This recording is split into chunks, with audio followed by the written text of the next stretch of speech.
Hello, everybody. Hello, everybody, and welcome back to Odolian Masters Valencia. It is the league phase, match day number 7. I am your host, Panicast, joined by the amazing Duncan Brawl Stars. It's time for the Dunk Squad to get engaged with what we have today. How are you doing today, Duncan?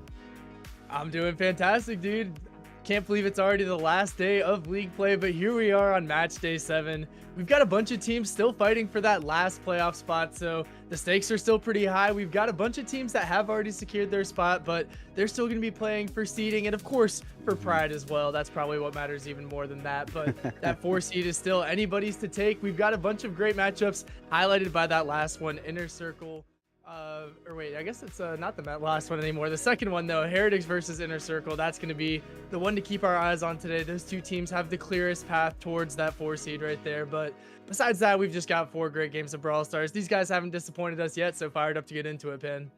Indeed. I mean, just looking at this ensemble of teams here that we have at the Odolian Masters Valencia tour, it's just amazing. We're seeing these third party tournaments being avenues for some of the less known teams, some of the teams with less repeat, to get into a place where they're able to participate against the best of the best in the region. So I think this does inspire a lot of confidence in me for the future of EMEA. And just looking at the top of the leaderboard, you have Humble undefeated 6-0, SK Gaming 5-1, Reply to them 4-2. All these teams have managed to qualify for the LAN event, which is going to be in Valencia next month. So they're certainly happy with how things are going so far. But Team Heretics sitting pretty at that 3-3 in the 4th place, and are the team likely who are going to be going to the Masters in Valencia. So honestly, it's up to Eclipse, our Inner Circle, and Pinning Abusers to put a wrench in their plans. But honestly, it depends on how badly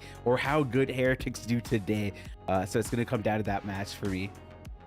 100%. I mean, Heretics definitely has the most pressure on their backs going into the last day of league play here. Obviously, with that 3-3 record, they are the favorites to secure that 4 seed, but a loss to Inner Circle could absolutely devastate their chances of going to LAN. So they've got to make sure that they come prepared today. They've got to be extra locked in, even more so than normal. Obviously, the red carpet is kind of laid out for them. It's up to them to choose whether they're going to walk down it with pride or not.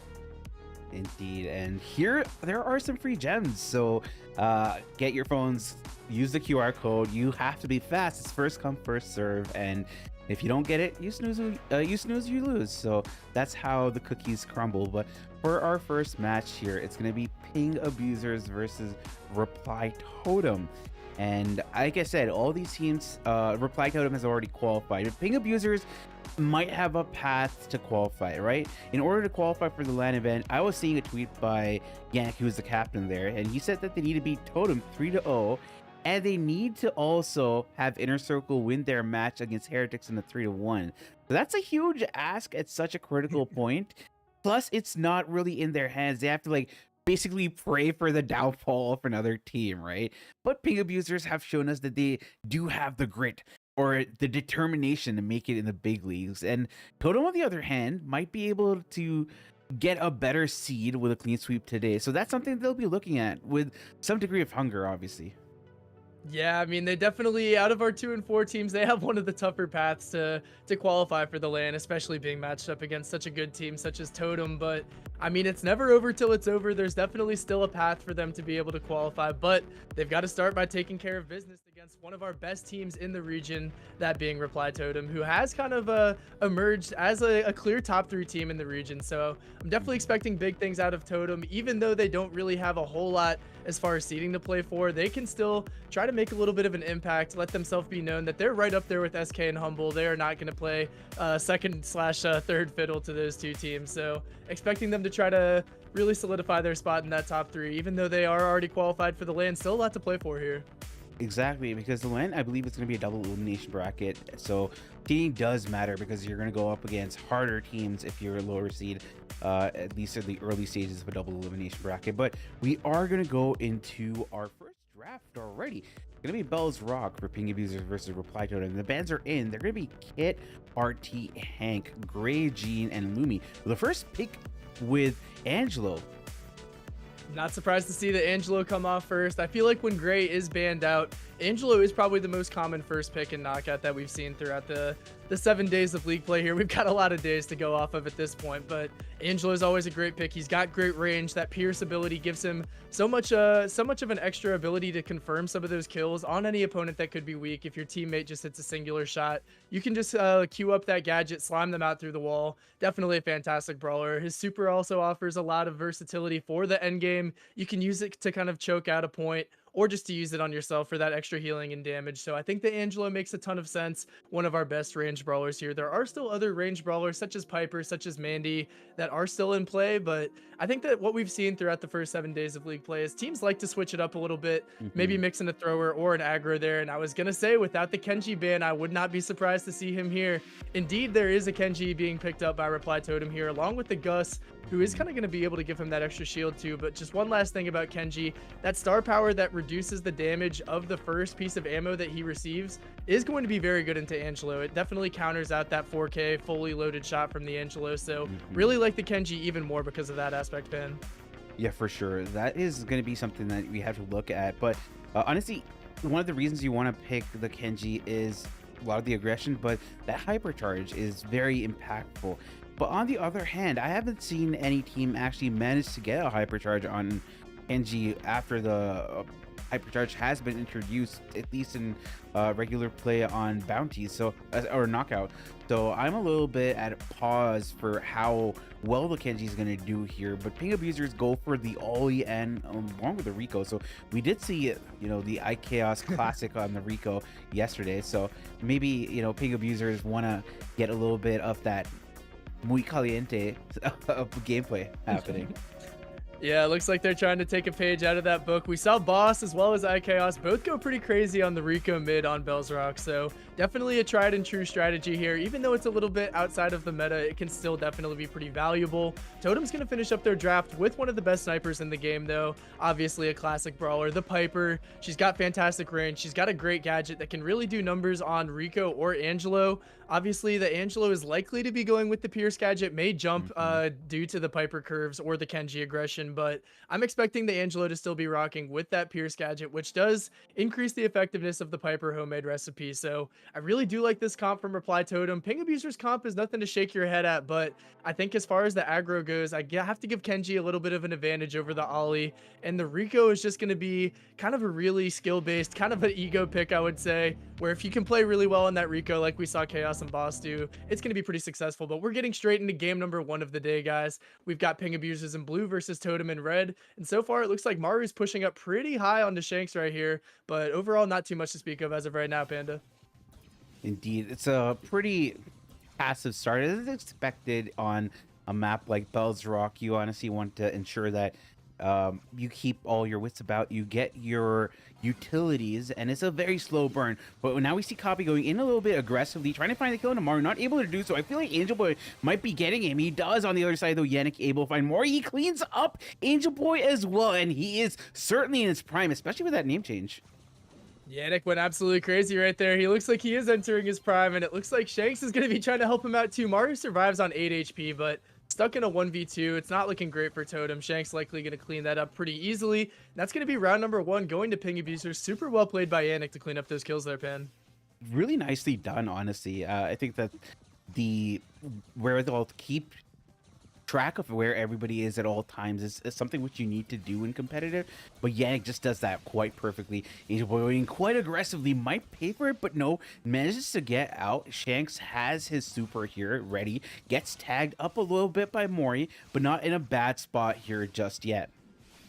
No, not in a bad spot at all. Angel Boy trying to cycle towards that hypercharge, get as many cheeky little swipes off as he can, but he's going in with the super, and he's going to take out Shanks on the Rico right there. Copy has a hypnosis, but he's taking a lot of damage here as well. The super is going to be popped by Angel Boy just to secure that kill. Maru cleans up his lane as well, and that is the exact type of response that we expected from Reply Totem. I should have said the type of reply we expected from Reply Totem. I'll do that next time. But either way, we've got round 3 going up here. The winner of this round is going to be taking game number 1. We see Angel Boy continuing to aggress here.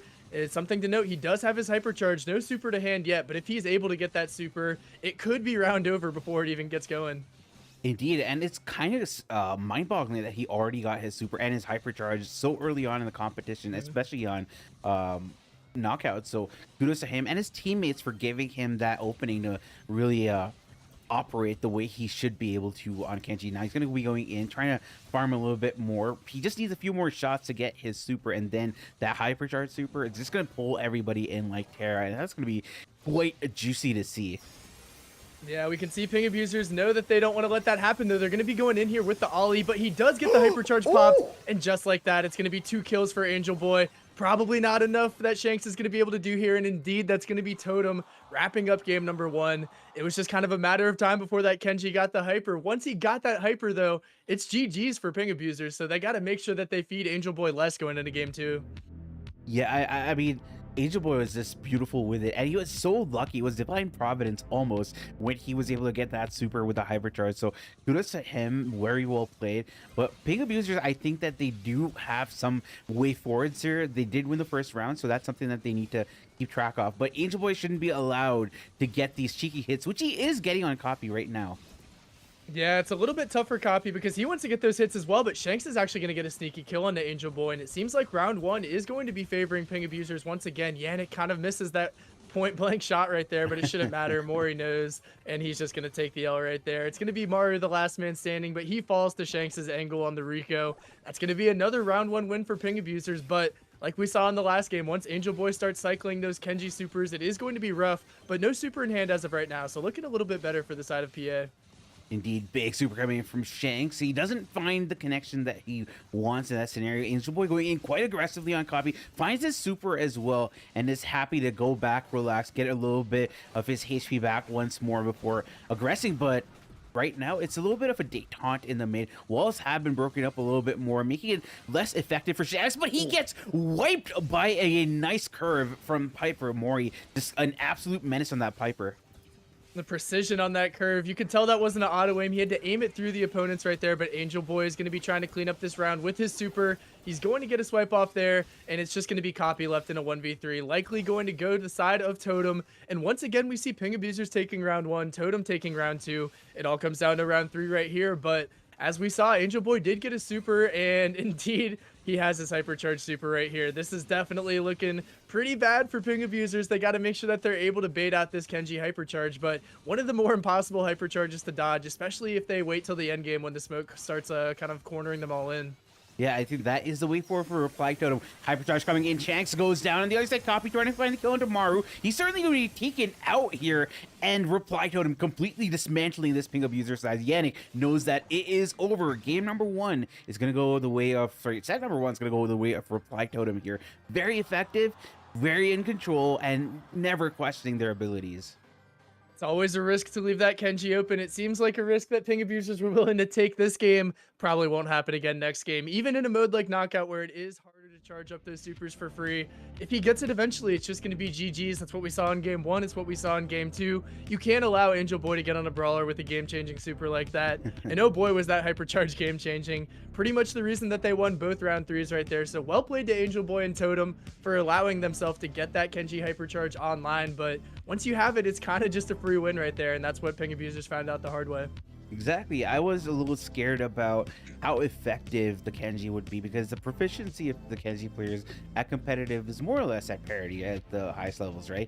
But the effectiveness of Angel Boy was something that couldn't be understated. I just love the way he was able to be cheeky enough to get his shots around the walls to get his super up and his hypercharge up, and he kept using these opportunities time and time again to get his team in better situations. And I gotta say, I feel like that was one of the major reasons as to why it did go the way they did for them. We're gonna go into the second set here, and our draft for Dueling Beetles is live. We have our bands. They are gonna be Finks, Barley B, NG Gray, and Lumi. Yep, so we're not going to see Totem making the same mistake Ping abusers did, giving up the Kenji right there.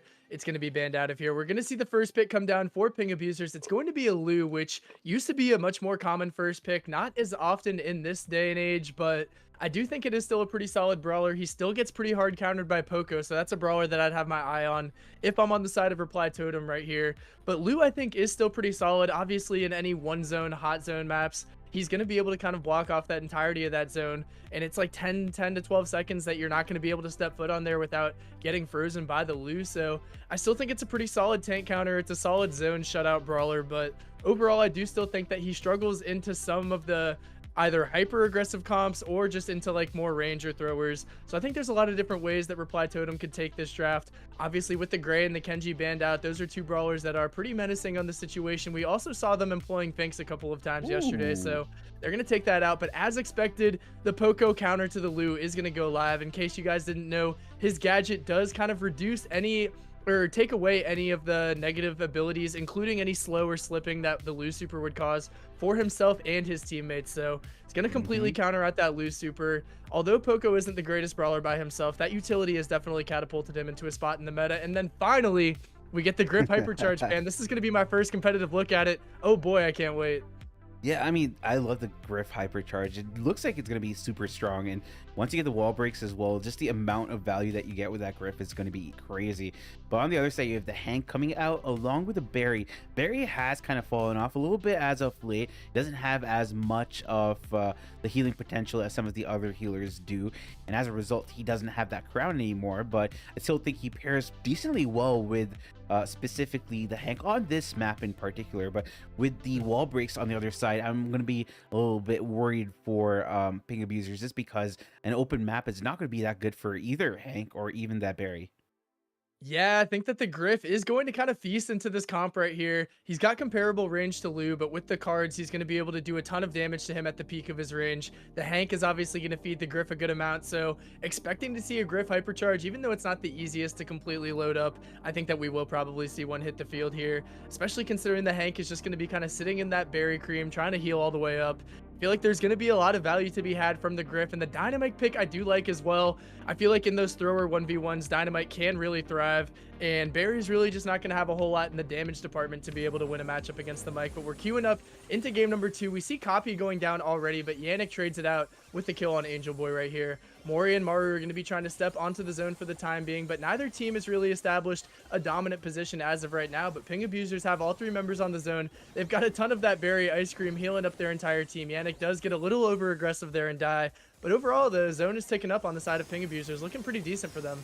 Indeed, early on, I feel like they definitely do have a very aggressive composition for what the map presents, but later on, it's just not going to be the case. As wow, Yannick gets completely destroyed. Mario is able to find a super onto Copy, and the cashback has been kind of debilitating. Now Mario's going to be breaking up a little bit more of this grass cover, mostly as I thought would be expected. Not going to be the case. Angel Boy does have another super. There is a cashback for Mario, so Copy's going to be a little bit at pause in terms of trying to get in here. Hypercharge being popped by Amaru. He's able to get so much of value, but Copy still alive, gets taken out by Angel Boy, and completely a huge team wipe for Reply Totem as they have control of this mid. But because of the ice rink, they aren't able to capitalize on all of that control that they created for themselves. Yeah, I thought they would have been able to go on there with the use of the Poco gadget, but it seems like they decided to just take their time and charge back up. The Poco hypercharge gets the entire team shielded up. Maru is finally going to go and break this grass. He does get frozen, but not going to be enough time for Copy to go and confirm that kill. So we see Totem's lead extending a little bit here. Yannick is all the way behind them, trying to flush them out from the back right here. But Maru has gotten his 3rd or 4th super so far. He's absolutely feasting on the Griff so far, as we kind of expected into this comp. Shanks is going to be the next to fall, and that's only 15% remaining on the zone for Reply Totem. Unless Copy is able to go absolutely crazy here, it's going to be a GG's right there. That's going to be game number 1 falling the way of Totem. Yeah, Ping Abusers knew, Yannick knew towards the end of that game that's basically all she wrote.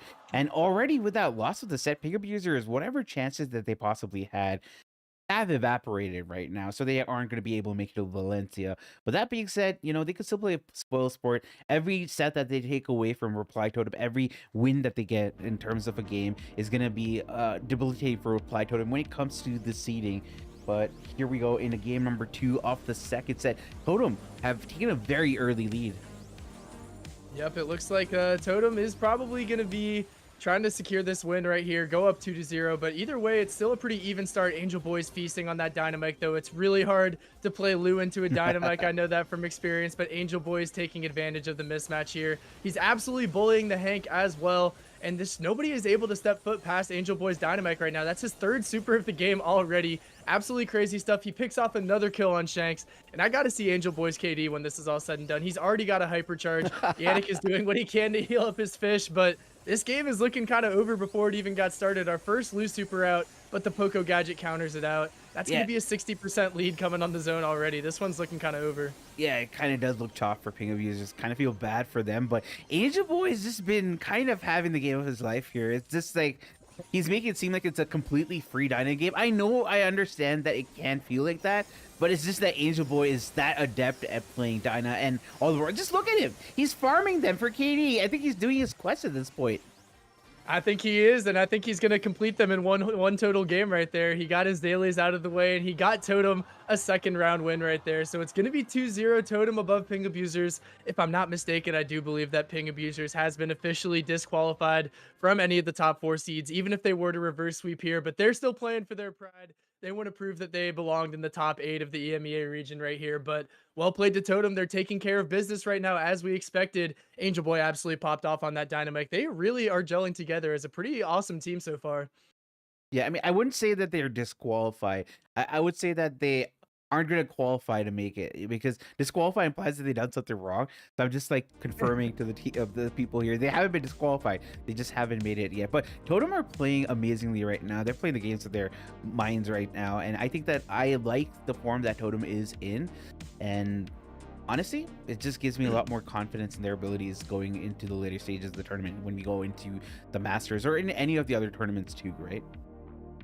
I completely agree. And I mean, if I'm SK right now, I'm not going to feel the most comfortable about how this is going. Totem looks dominant. That 2-3 matchup could be an absolute banger, one for the centuries. I do believe it went to double match point when they faced each other in league play as well. So could be the rematch to keep our eyes out for. But we're moving into third set right here. Reply Totem could make this one the last if they're able to get the dub here. But the bans are in. We've got Bo, Buster, Amber, Hank, Kenji, and Lumi banned out. So a lot of the more broken brawlers in the game have been eliminated right here. Some brawlers to still look out for, though. I would say Gray is definitely a pretty go-to mid on this map. He's able to teleport into that middle and set up well. Tara is another one I was going to keep my eye out for, as well as the Janet, which I wouldn't be surprised to see Reply Totem take here, as it does fare very well into Tara. Pretty much completely counters out those pets. You have the fly in case Tara supers you, so I think that the Tara is a decent first pick, but considering how many counters to Tara there are in the meta, I still think that Totem could draft around this pretty easily.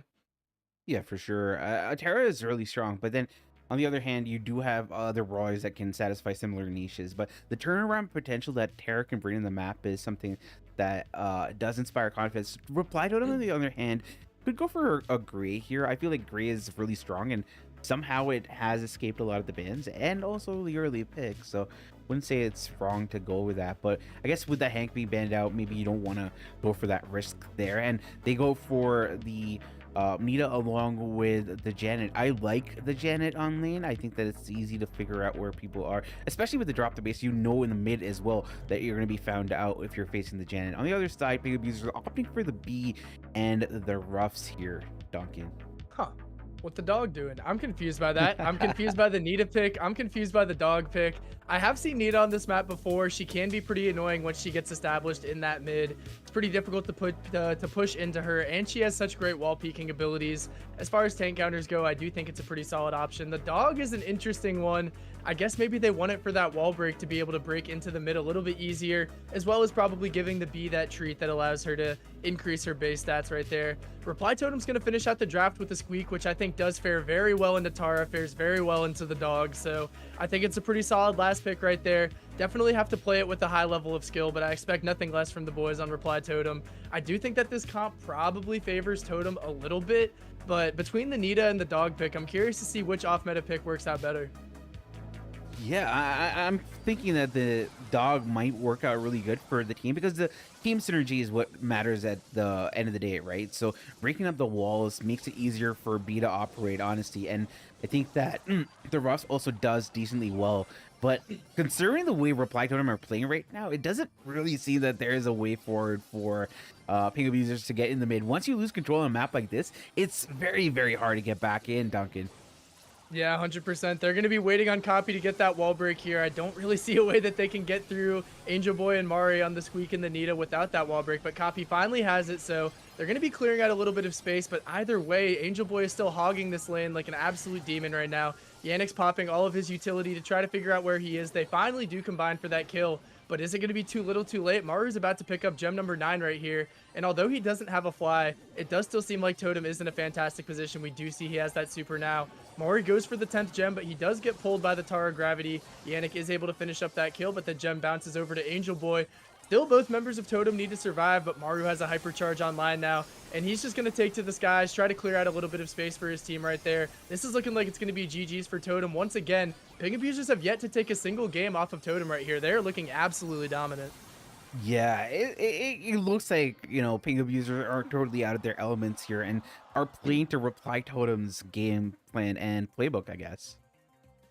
Yeah, I mean, it seems like they've kind of had control over these drafts. They've had control over the gameplay. I don't hate the idea of going for a little bit of an off meta pick if you are on Ping Abusers, because even if you are going with the meta, you're still facing an uphill battle against Totem, who is also going to be picking meta brawlers, but just with a little bit more experience. I don't know though, the dog doesn't seem to be doing the best for me so far, but we'll see if game number 2 is any different right here. We are on match point for Totem. They are looking to complete a clean sweep, not dropping a single game. Maru is off to a good start with 4 gems on his head. Maru is able to pick off Copy as well. Yannick is next to fall. He does end up trading at the squeak there, but Shanks is trying to do what he can to kind of get a little bit of mid-control back for his team right there, but he gets double tapped by Maru. And once again, this is just looking like such a dominant comp, such a dominant performance from Totem. Yannick's doing what he can to sneak up the side. Not going to result in much though, Ben. I mean, theoretically on paper, right, you would expect that Shanks would be completely destroying them, but they just haven't been able to get back in the game after they lost control. And once more, you see Yannick trying to, use all the utility to get the kill on Angel Boy. But once again, he just comes back without any dividends to show for all the effort that they put into that one play. Yep, and that's going to be the 10th gem picked up by Maru, who does have Fly online. He is going to be pretty weak right now, but nobody's really there to confirm that kill after Copy did a significant amount of damage. Copy's the only one still up right now. Maru is hiding all the way in their spawn, getting a little bit disrespectful with it, likely took to the skies.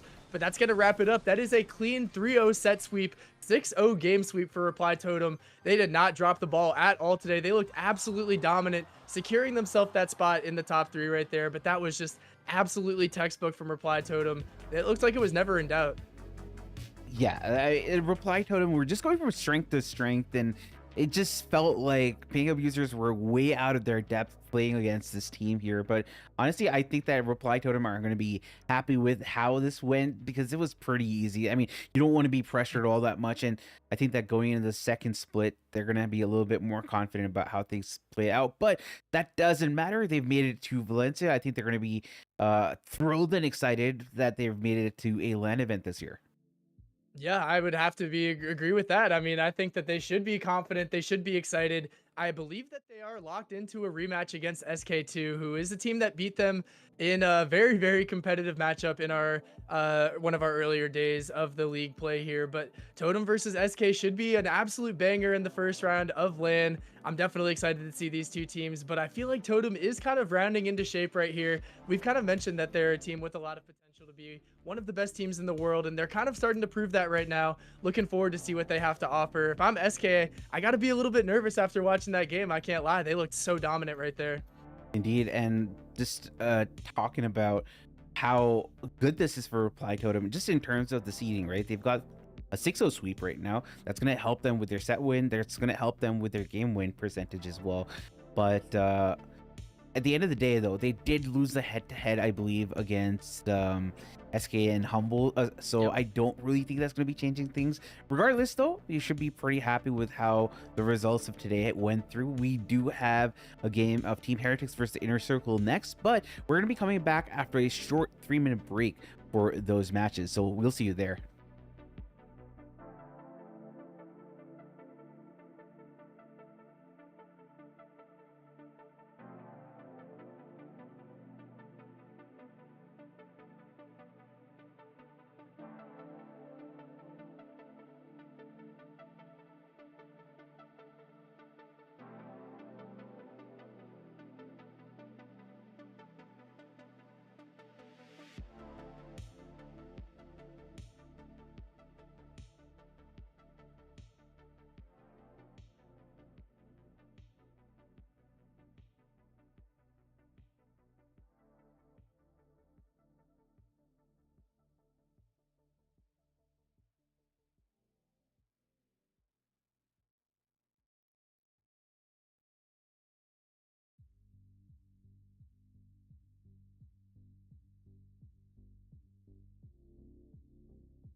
Hello, everybody, and welcome back to Oldly and Masters Valencia. It is Leaf Phase, and it is match day number 7. I am your host, Panicast, joined by the amazing Duncan Brawl Stars. If you haven't already followed him on all of his social medias, my question is, why haven't you followed the Unk, Mr. Dunk? So you should do that, definitely. Appreciate that, Pan. Never beaten the Unk allegations, and it's only going to get harder with time. But these matches make me feel young again, man. Especially this next one, probably the match of the day. We've got Heretics, we've got Inner Circle, both teams with the clearest path to our 4th and final spot in the LAN in Valencia. So very much looking forward to see how these two teams step up to our biggest stage that they faced yet. But we are already getting into it, guys, with our first draft of the day. Set number 1 between Heretics and Inner Circle. We've got Hot Zone. The map is going to be Open Zone. Our bans are in. We have Finks, Jaeyoung, Pam, Lumi, Kenji, and Ollie. So yeah, Team Heretics are sitting pretty with 1 extra win in the race to Valencia. But if they happen to win at least 2 sets here, they're going to be able to stamp their ticket to the finals here. But even for seeding, a win here wouldn't really matter for Team Heretics, but there is a case to be made for Inner Circle. Inner Circle is the only team here which hasn't lost to Heretics in the head-to-head because it's happening right now. If Inner Circle wins this head-to-head against Heretics, that might be a big upset that might actually give Inner Circle what they need to be able to get to their Masters in Valencia.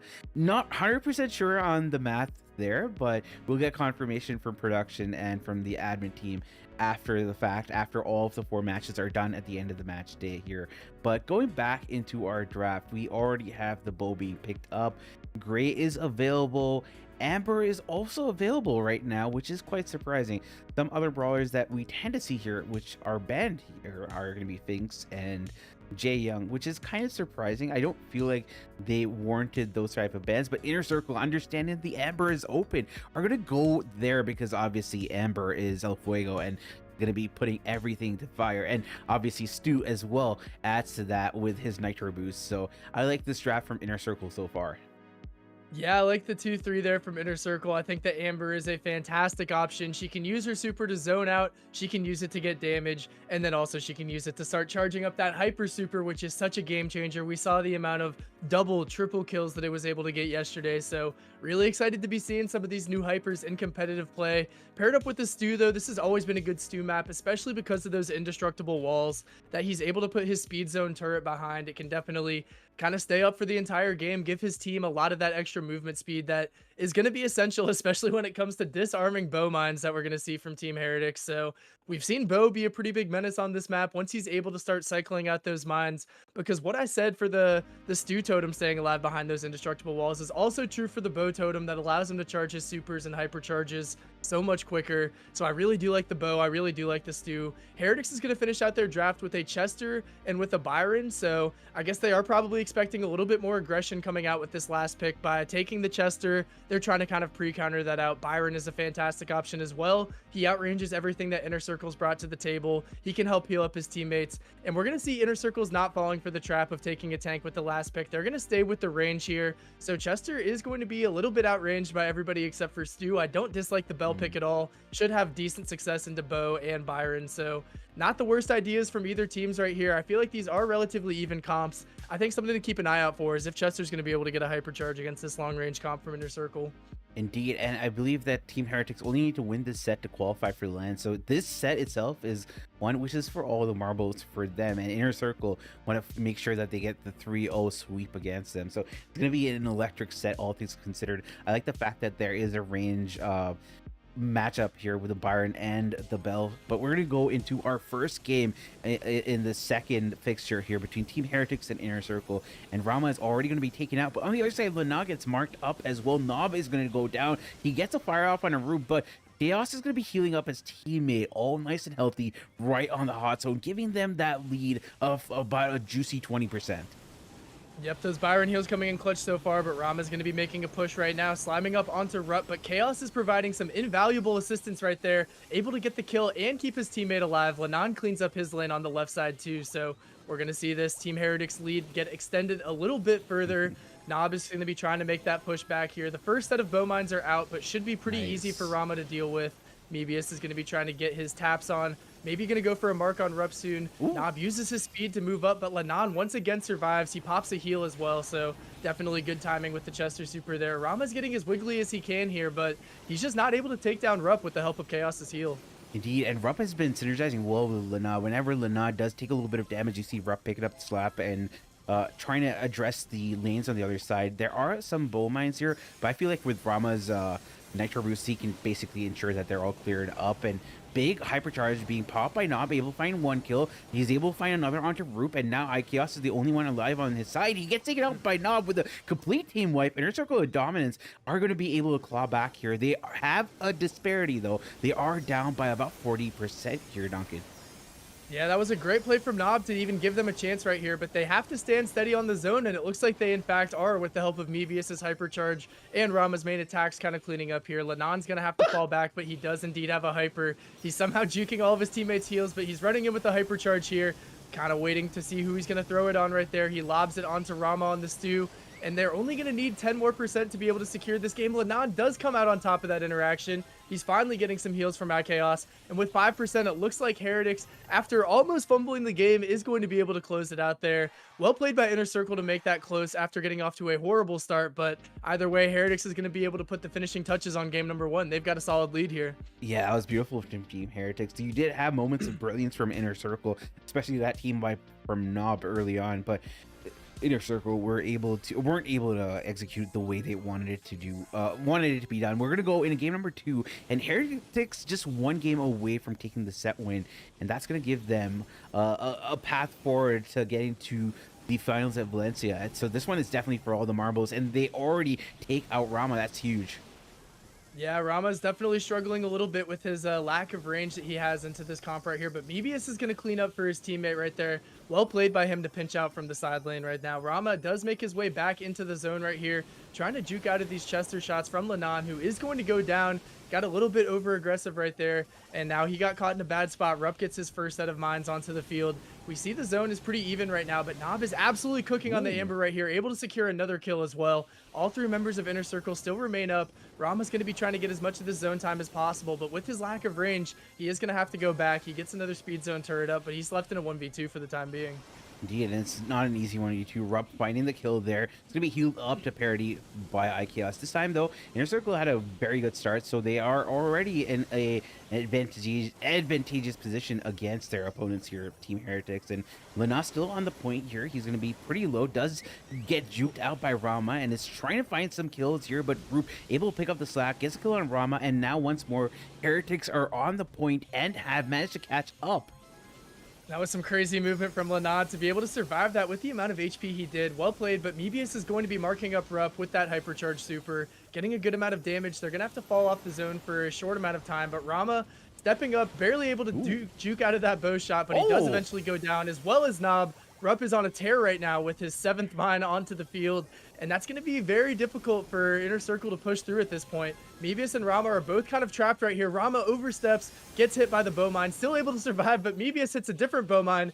We do see the Amber hypercharge coming through, but with the healing of Chaos, it's not really going to do all that much to Rupp, and it looks like Heretics is going to be able to cap off the zone here. That's going to be set number 1 going in a sweep to Team Heretics. Yeah, and with that win, Team Heretics have signed their, I guess they stamped their tickets to Valencia. They're going to be there for the LAN event, and they're going to be the 4th team that have qualified. So unfortunate for Inner Circle. That is the end of the road for them. But right now, it's just for the bragging rights. Can Inner Circle get the dub against Heretics? Because even if they get the dubs, it's not going to be any difference for them. But, you know, at the end of the day, still want to have the bragging rights that you beat Team Heretics, right?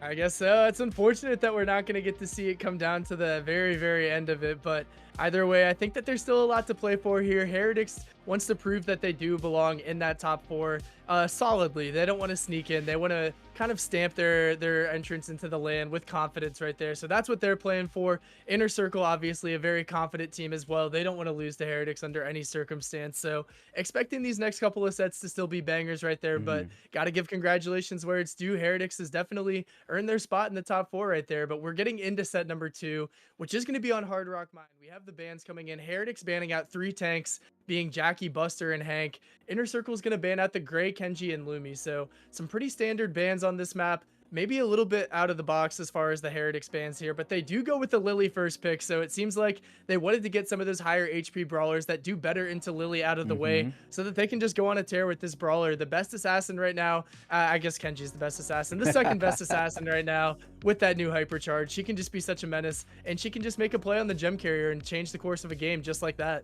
Yeah, it's just perfect. Some of these assassin brawlers and the way they have their hypercharges, especially at the end of like, say the second knockout round or towards the end of a gem grab game. That's when they get that very pivotal hypercharge. They're able to get 2-3 kills, maybe get the gem carrier, get a team wipe or whatever. But in those pop-off scenarios, you need to be very careful if you're facing down the barrel of a gun. And the gun in this scenario is that Lily. Yeah, it's definitely going to be pretty terrifying stuff. Gotta wonder if it's going to inform the choices that Inner Circle make here too for who to put at their mid, because you don't want to have a mid brawler that's going to be easily assassinated by the Lily. I think something like an 8-bit could definitely make its way into the draft here. But besides that, we also saw RT mid. I don't know if it worked out yesterday, but it was an option either way. Looks like Inner Circle is going to be locking in the Chester as well as the Ashe. So one of the only good tanks that didn't get banned out right here outside of Ollie. We see the Ashe come down. He can be a really good brawler, especially on these grassy maps. Once he gets his rage up, especially paired up with the speed gear, he can just be moving in and out in the blink of an eye. He gets so much damage with that full rage. His hypercharge is very broken as well. So I like the Ashe pick a lot. Should fare decently well into the Lily. Chester, kind of the same story right there. Just going to be working to charge that hypercharge, and he should be a good tank counter as well if Heretics was looking for another tank. But looking at their bans, it seems like they're pretty comfortable with the amount of tanks that are already on the field.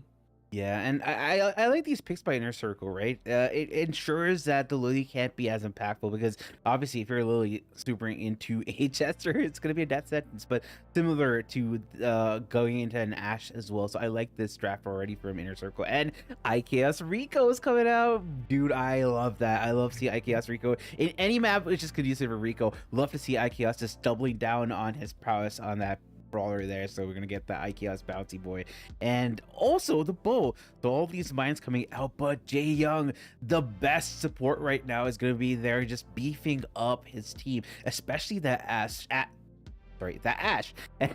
And I can see the synergy between Jay Young and Ashe being a big problem for Team Heretics. I think that's going to be a pretty diabolical combination right here, but what it does do is it's a little bit of a feeding frenzy right there if they're able to put the Rico onto the Ashe. So I'm excited to see what Chaos is going to be able to cook here. As a former Rico main, I do love playing Rico on this map. So many different angles. As we go into set number 2, game number 1 of set 2 here, Heretics is going to be on top for now, but we're going to see Nob playing that mid with that unlimited Jay Young speed right there, kind of flying in and out right there, trying to pick up these 2 gems, but Rupp is playing his distance. We see Lanon's taking his chance, though. He popped the gadget. Nobody knows he's here, and he's not really going to be able to connect it yet, but he is charging his super off of all of these guys. The damage gadget from Jay Young is going to come in clutch, though, and we are going to see Inner Circle sitting on top of 4 gems right now to Team Heretics as 1. Chaos is doing what he can on the lane, but so far the gems are definitely falling into IC's hands.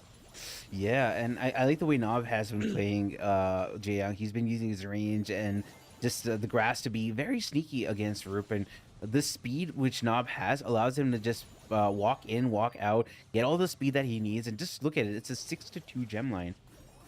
Yeah, I mean, the Jay Young pick is coming in clutch here. He's not even really giving that much help to Rama. Rama's just kind of wasting the time of IKS over here on the right lane. He's pretty comfortable not really getting his rage up. It seems like he's just trying to distract for the time being, but Lana with a great kill on Mebius. That might be the thing that they needed to get back there, but the Jay Young damage gadget is going to be too much to overcome. Either way, that distraction has allowed Heretics to get pretty much even in the gem count. It looks like we'll have 7-5 right now with the next gem spawning on Team Heretics side. But Lanon once more, he's going in on the Jay Young. Nob is going to be weak. He does go down, but he's cleaned up by Mebius, who is going to leave those gems for his teammate to recover upon respawn.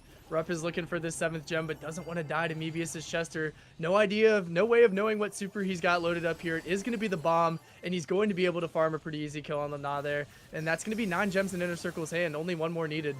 Oh my god, he was able to dodge that IKS hypercharge. IKS gets taken out. Rama going in on a Roop here. Roop is having a really difficult go at it. Gets taken out by both Rama and Nob. And Lana is there with a hypercharge. That could be a possibility for something to happen, but I don't think there's enough time. He goes in, he gets taken out, and that is it. That's going to be Inner Circle getting their first win today, so they're going to be quite happy with that result there.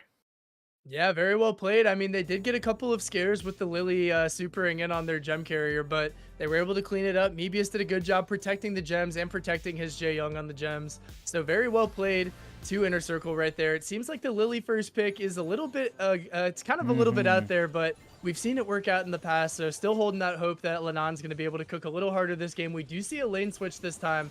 Lanon is going to be going on the Ashe, whereas iChaos is going to be taking Mebius on the Chester lane right there. Lanat takes a good amount of damage, but he's going to have to dip out of there with the use of a gadget. Rama Hmm. has his rage fully charged up now. Got to be a much more fun game for him than last game facing off against the Rico. But Lanon has that supercharge. He's just waiting for a time to go in, and it's going to be now, but he's not going to be able to get a kill there. Rama heals back up with that gadget. He's got rats onto Rupp as well. And we see full positioning and the gems all sitting on the side of IC as Chaos goes down. Yeah, Jaeyoung is just so impactful here, but once more now going in, able to get a few saucy shots off on a Jaeyoung, not able to get all of it going, but he has bamboozled the other team sufficiently enough. Rama gets the kill there, but gets taken out by iChaos. iChaos does have his Rico super now. He could possibly get his hypercharge and make something happen, because right now they do need some kind of pop-off play. Luna also has his own hypercharge to talk off there. iChaos going for the super, is able to find a little bit of value, not going to be able to find all of it as Rama survives that onslaught, has his hypercharge as well. Luna pops his purple body, goes in, is able to Rico one shot away, gets a little bit of the gems, and is able to jump out of it, but Rama gets a kill onto Rue. All these gems are going to be stolen by Inner Circle Inner Circle as Team Heretics are in shambles. That was a fantastic play by Lana, but his teammate was going down as the Ashe aggressed on the other side, and it seems like now it's going to be all up to Rupp, who does have a hypercharge, but with only 2 seconds left, it's going to be difficult for him to secure a kill. Almost gets Mebius down for the reset, but overall, that's going to be IC walking away with a 2-0 sweep and gem grab. Very well played right there. Rama knew that the Lily was making a play, so it was time for him to make a play of his own. He knew the Lily wouldn't be there to defend. So definitely really good communication, really good timing on the part of IC right there. And although I do like the Lily first pick, it seems like it didn't end up panning out the way that they planned there. Chaos wasn't able to have the impact on Rico that we're so used to seeing from him. So good draft and good gameplay to Inner Circle. Definitely a well-earned set right there, tied up 1-1. Yeah, I'm just analyzing what happened there. Uh, Jay Young didn't actually play the way you would expect it to play, considering the fact that there was the Ash as the other team, Ash as a teammate. You would expect the Ash to go in aggressively and get that speed or the healing from Jay Young, but Jay Young never did change the mode. Was always on that speed, made it harder for Erupt to hit shots, but. As a result, we didn't have an overly aggressive Ash. We had an opportunistic Ash, and that allowed for iChaos not to be fed too much to get those hypercharges and supers to be as impactful. You always had the Ash in a place where he was almost untouchable for iChaos to get something going, and as a result, they're able to shut down all of that potential that iChaos could bring in the situation. You did have Lana having his hypercharges, but and his supers, and he did get some impactful kills here and there, but there weren't enough teammates to pick up for I guess the they couldn't capitalize on the opportunity created. So I feel like that is something that they need to look into as they go on to the next sets. But we are going to be going into our draft here, Duncan. Yep, we've got Safe Zone up here for set number 3, tied up 1 apiece to Heretics and Inner Circle, but our bands are in for Safe Zone. It's Melody, Lily, Griff, Chuck, Lumi, and Angelo. So a lot of these base racy brawlers, such as Lily, Melody, and Chuck, are going to be banned out, and then Lumi and Griff more there for control and tank counter ability. Angelo is just an all-around solid pick on this map. With the amount of water that there is in the mid, we see the first pick coming out for Team Heretics is going to be a Daryl, so a little bit early in the draft. I have not seen Daryl first picked on this map, really. More of a later round pick, in my opinion, but I do think that with the amount of aggro brawlers that are banned out, that are basically designed for rolling in onto the safe, I feel like the Daryl does kind of fill that role, so they wanted to get that secured, but there's still plenty of counters to Daryl that I wouldn't be surprised to see Inner Circle picking up. Cordelius definitely comes to mind. Charlie kind of comes to mind as well, and also Colette is still going to be open, even though the safe change does kind of impact Colette negatively. I still think that she could be a very solid shutdown brawler to this Daryl pick. Indeed, and I like the fact that Chuck has been banned out. Remember how I had this theory that Chuck wasn't going to be as impactful, but he was, and now he's S tier because of the change with the safe. So you have a lot of these bans. I do like the Miko pick. I feel like you can get onto the objective and roll out a lot of damage. But the thing is, it's such a unconventional pick. I don't know if it's gonna work, or maybe because it's unconventional, it might. It's definitely kind of like a Chuck replacement in Heist. I mean, you still have your way of getting to the safe unabated just by jumping over any attacks. And then you're kind of just going to be diving in, getting your damage, and then dying. So I understand why they go with the Miko. It also kind of makes more sense why Heretics would have went with the Daryl if they were expecting the Miko, because Daryl is a brawler that can fare decently well into Miko on the defensive end. So I get what they're going with that. The bow makes sense as well. Should be able to charge pretty much free supers and hypers off of that Daryl. And then once you get those mines onto the safe, they're able to do so much damage at once, especially with the tripwire gadget. You can just absolutely nuke the safe. So I like what Inner Circle is going for. It's just kind of going to be dependent on if the Miko is able to like have any type of sustainability once he does get to that safe, or if it's just going to be like 3 jumps and him dying out. We see Heretics is going to close out their draft with Bell and with Juju. Juju makes sense. It's more of a mid-control type brawler here. There's that water that she's able to walk over. You have those walls that you'll be able to hide behind, assuming that there's no wall break coming down from IC with the last pick. So I don't dislike the draft from Heretics. I still do think it was a bit early from the Daryl, but now we're going to see the draft finishing up. We have an Eve for the side of Inner Circle. Once again, another one of those water brawlers that can kind of control the mid. So both teams have 2 brawlers that are more focused on control, and then 1 brawler that's focused on rolling in, diving in on the safe to get that damage. So pretty even drafts, I think. It's going to be a story of between the Daryl and the Miko, who's going to get more damage, I think. Yeah, for sure. I mean, like you said, both of them satisfy the objective here, so it's really going to come down to that, and I guess the mid battle here between the teams.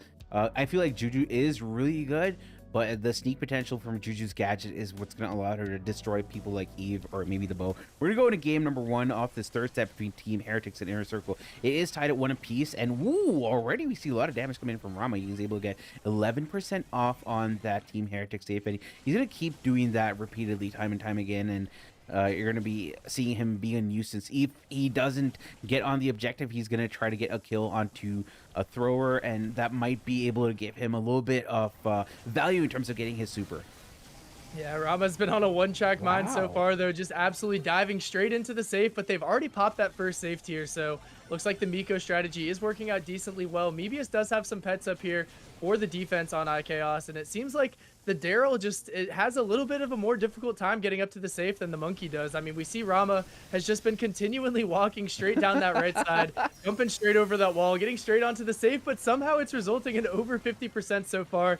The Miko buff needs to be studied, man. It's actually ridiculous how good he is in Heist now, but Lana finally getting some damage to speak up for himself. Still only going to be that first safe tier pop, though, and look at Rama. Well, I wonder what he's going to do next. Wow, I did not expect it to be as impactful here, man. I really think that IC completely outdrafted Team Heretics just because of how well that Miko is playing. I mean, I should play ranked a lot more. I've been getting pretty annoyed by the Miko on Heist strategy. It's definitely pretty uncounterable to an extent, but we're going to see they finally have some control for the side of Heretics. Lanan's going to get a ton of damage, finally able to get that safe below 50%, but once again, Rama is going to take to the skies. Mebius trying to clear out a path for him by defeating iChaos right here, and now it's going to be Rupp and Lanan playing defense, but Rama does not care. He is going straight for that safe. That's only 20% remaining, and with the bow mines, I don't know the exact math. I think that's going to take it below 10%, but not going to be able to defeat it quite yet. So we're probably only 1 monkey dive away from this being game over. With 50% remaining on the safe, seems like Team Heretics is probably cooked right here.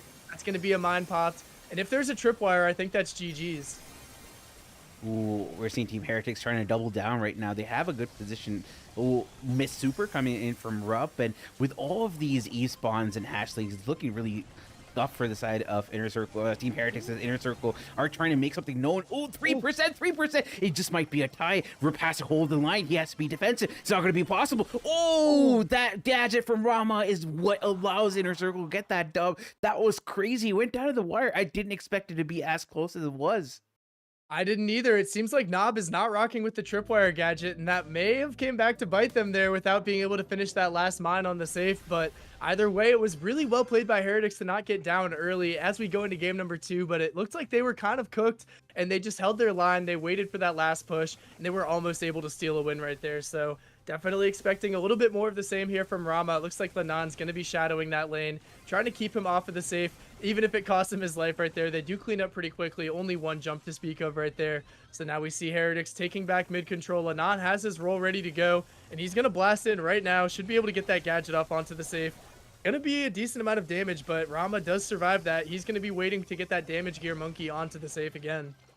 Ooh, lots of damage rolling in from Inner Circle. It's going to be tied here, but a little bit of a lead just because of some peppering by Mebius on the safe and a little bit of control for the side of Inner Circle once more. Now Rama jumping in, and on the other side we have Luna doing the same. He's not going for the objective on the other side though, and this is where Rama is getting some more damage in. Wow, 5 hypercharge mines on the safe here is going to be huge for Inner Circle, and looking like it might be detrimental for Team Heretics if they're not conservative, and if they're not concerted about where the mines are and they defuse them. Yeah, well, I mean, it is going to be a little bit tough to play defense on the monkey, knowing that those bow mines are there, but they do have the ability to just walk around them. Since there is no tripwire on the side of Knob, those mines don't necessarily have to be popped if they're able to avoid them for the rest of the game, but that's going to be something to keep our eye out for. Lanayan is going to be rolling into Mebius right here, trying to defeat him before he gets those Eve pets down, but Rama getting another significant amount of damage. The save falls below 25%, nice and early into this game, but Lanan has hypercharge. iKaos is going to drop his Grigir right there, but Rama is out of here, taking to the skies. He's going to be trying to finish it off himself. The save does fall below 50%. Lanan should be able to get a good amount more damage here, but I mean, the monkey is still onto the safe. It's going to depend on if he gets his last jump off. He does go down. We see 3%. Stop me if you've seen this before, Panda. Hey, it's close once more here. Let's see if Team Heretics can come back. They do have a little bit more damage that they need to get here, but the mines get tripped? Did Rup trip the mines? I guess Rup tripped the mines. That's a devastating mistake for Heretics right there. That's going to be a small misstep that cost them the entire set right there. I thought they might have been able to come back at the end, but just took a little bit of a step to the left, and that's going to doom them right there. So we see Inner Circle is going to be up 2-1 in sets right now. It's got to feel good after losing that first one to Team Heretics. Heretics has got to draft a little bit better, in my opinion. I think that the Daryl wasn't the worst pick in the world, but picking the Daryl when the monkey was available it seems like I know which safe damage brawler I prefer in the future. Oh, I mean, honestly, how has Miko been, like, did the buff really affect Miko that much that he's that much more of a menace in Heist? I didn't expect him to be this centralizing the meta. I feel like now you're gonna have a lot more Miko being banned. Miko is being banned out, but it really depends. If there are more brawlers that are broken, then Miko is gonna be able to sneak in after the bans as an early pick or a first pick. And I think that's probably what we should come to expect going into the next few weeks. Yeah, the Miko, I mean, he's always been a decent safe damage brawler, but the reload buff has kind of just helped people realize that, including myself. I was definitely somebody who was asleep on the Heist Monkey, but the Heist Monkey strategy is real, and we just saw it work out very, very well. So GG's to Inner Circle. I'm definitely looking forward to see how this set number 4 goes as we take a look at our map pool. It looks like we will have triple dribble coming up here, so a little bit of Brawl Ball action. Always love to see that. I feel like Brawl Ball is where these teams bring out the craziest drafts. We've seen Shade, we've seen like trying to think of some other fun brawlers. I don't know, Shade's the one that comes to mind first. I always love seeing some professional Shade gameplay when they start chaining those supers together and going really fast. Kenji could definitely make a showing. Jackie could make a showing here. So for sure. Love seeing these aggressive brawlers that make an impact in the Brawl Ball meta. Yeah, I completely agree. And chat's asking, what happens if Inner Circle wins this set and they win 3-1 against Heretics? Well, Inner Circle goes up higher on the leaderboards compared to the position that they're in right now, but they are not going to be able to pip Team Heretics because they had to win in a 3-0 clean sweep against Team Heretics to be able to qualify. And since they lost one set already, it's basically done. And Team Heretics are going to be the 4th team to make it to Valencia. So that is the context, chat. And we're going to go into our draft here in Triple Dribble. We have Shade, Max, Jackie, B, Lumi, and Kenji being banned out. Heretics opting for the Hank as their first pick. Inner Circle have the next 2. I'm a little disappointed that they banned out the Shade and the Jackie. All the brawlers I was talking about, looking forward to watching, do get banned, but at least we get a little bit of fish action. The Hank is really enjoyable to watch on this map. It's pretty much a map built for him too. With the amount of walls that he's able to hide behind and charge up that bubble, he can be such a menace in this game mode. We have seen Primo picked into Hank to try to counter that out, so wouldn't be too shocked to see that, but definitely a little bit out there as far as picks go.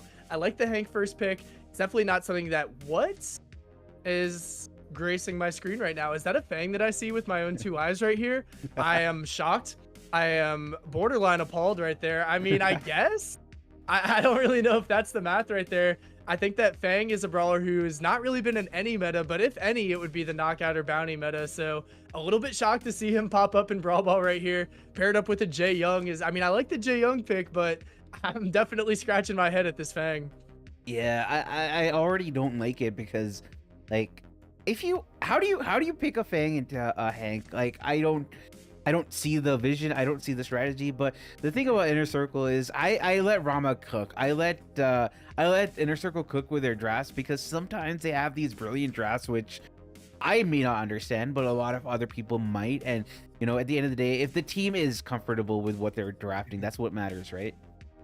I guess so. It also could be potentially a visual glitch here. Maybe it's not actually the Fang. That's what I'm kind of expecting at this point because I don't know who in their right minds picks Fang on triple dribble, but it seems like something that my mythic randoms might pull out of their bag. But either way, going back to the draft, we've got Heretics filling out with a Chester and with a Larry and Lori. So a pretty solid brawl ball thrower with the Larry. He's one of those throwers that's a little bit less susceptible into a typical thrower counters such as tanks or assassins. So I think that's kind of what they're going for here, expecting a little bit of speed and aggro from the comp of Inner Circle. So they want to have a thrower Ooh. that doesn't get completely ran down by that. The one downside to that, though, is that he does tend to lose thrower 1v1s, especially to somebody like Barley, who is a little bit more of a common thrower in the meta. So I like the Barley pick quite a fair bit. I think that the Chester pick is fantastic as well. Definitely going to have to wait to see how long that hypercharge takes to charge up. But overall, I mean, I feel like I have to give the advantage to Heretics here because they don't have a Fang. So I guess we'll see if that Fang is legitimate or not. I wouldn't be surprised to see if it's something else, but maybe I'm going to be wrong. Maybe I'm going to look like an idiot when it's all said and done here. Dude, we're gonna go in game. It's a Frank. Okay, thank goodness. I'm not an idiot. Well, I am. Anyway, we're gonna go into game here. Fourth set. Inner Circle are up 2-1 in terms of the set score here, so they're looking quite good with how things are going. Ooh, Lana gets a kill on a knob. They're gonna be able to advance as a result. Rup opting to get the Rama swept up here before he passes the ball to his teammate, and Mebius is gonna be the next to fall. It's gonna be up to Chaos to get the kill on a Nob. He's not able to do so. Nob has been running interference. Luna uses his super to get a little bit more health and is able to slot that one in. And within 40 seconds, you have Team Heretics with a goal. I'm intrigued by the choice of the Hank star power here, or the Hank gadget here. We usually see Hanks rocking with the shield, but we've seen the slow bubble for the second time today, but he's going to get taken down quickly, maybe wishing he had a little bit of XP right there, as Nob is going to kind of clean up a path for a free goal right there. We're tied up at 1-1 just like that. And we're going to see this Hank versus Frank matchup. The slow bubble does go down, allowing Rupp to get some free hits right there. And Lanon pops the hypercharge. He's going in for the finishing blow right now with the help of Chaos and his super. They're going to get a ton of damage. Jaeyoung drops. Lanon barely is able to squeak that goal in on 700 HP, sitting inside of a Barley super. Definitely in the nick of time right there. Would have been pretty cooked if they didn't get that goal. So definitely well played. Chose a good time to go all out. That's going to be game one going to Heretics. Okay, so I have an update from production. They've actually told me that I'm wrong, and if Heretics lose this match, it's actually Inner Circle going to Valencia. So this is very important right now for Inner Circle, and obviously Team Heretics. They need to win this round. They need to win this game in order to force us at number 5, or Team Heretics is out of another LAN event. That's exciting stuff. I'm glad that we got the stakes back higher right here. IC still has something to play for as they're going to be trying to take back this Brawl Ball set, but they are losing right now. Team Heretics trying to force a set 5 and secure their spot as the 4 seed right here. Nob is going to get his wall break done though, and Rupp teleports up to no avail. He's going to get instantly deleted. Now it's just Chaos and Lanon stuck on the defensive end, but IC doesn't have the ball in hand yet. Nob is going to be taking a hold of it, getting his HP back up. Rama juicing up his teammates as well. Mebius using the damage gadget to secure a kill on Chaos, and I don't think Rupp is going to have enough damage to stop this. That's going to be a free goal for Nob. They've got a 1-0 lead. Yeah, and a really good spot. Inner Circle. Team Heretics not looking as confident here. They do have about a minute 30 to equalize this or to force an overtime situation, but so far not really working out in their favor. Yep, they're going to have to get something going pretty quickly here. Lanon's got his gadget popped. He has his hypercharge as well, but so does Nob. So Nob's going to be able to clear out a lot of space with that when he chooses to do so. Going to destroy a lot of those walls that Rupp has been relying on, but Lanon's taking his time here with his gadget bubble. The Jaeyoung gadget is popped. It's going to be able to secure a kill on Rupp. IKaos is pretty weak as well, And this is looking like it could be the push for IC, even though they don't necessarily need a goal. And in fact, they are actually going to corner it. They're just going to play the positioning game as Nob cleans up Lana. This is looking like full positioning for Inner Circle. Team Heretics is going to have to group up together, get the ball out of the corner, and do all of that in less than a minute here, Pin. Yeah, I mean, I like the way Inner Circle are playing this. They're playing this very safely. They don't want to take unnecessary risks. Moving the ball up might give a counter offensive if they get team wiped. So why take the risk if you don't absolutely need it, right? So good shout for them to do that. And we see them being pressured a lot. Ooh, a kill on Rama's going to be huge. There's also one onto Nob. Only Mebius here to defend. He's going to go in. He gets taken out. It might be a possible goal scoring opportunity for Team Heretics as Chaos is able to walk this one in. With 80 seconds, Team Heretics are back in this one.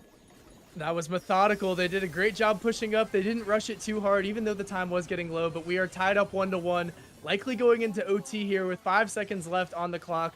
Lanan and Nob are going to be back in their Hank v Tank, their Tank v Tank 1v1, Hank v Frank, whatever you want to call it. But we are in OT.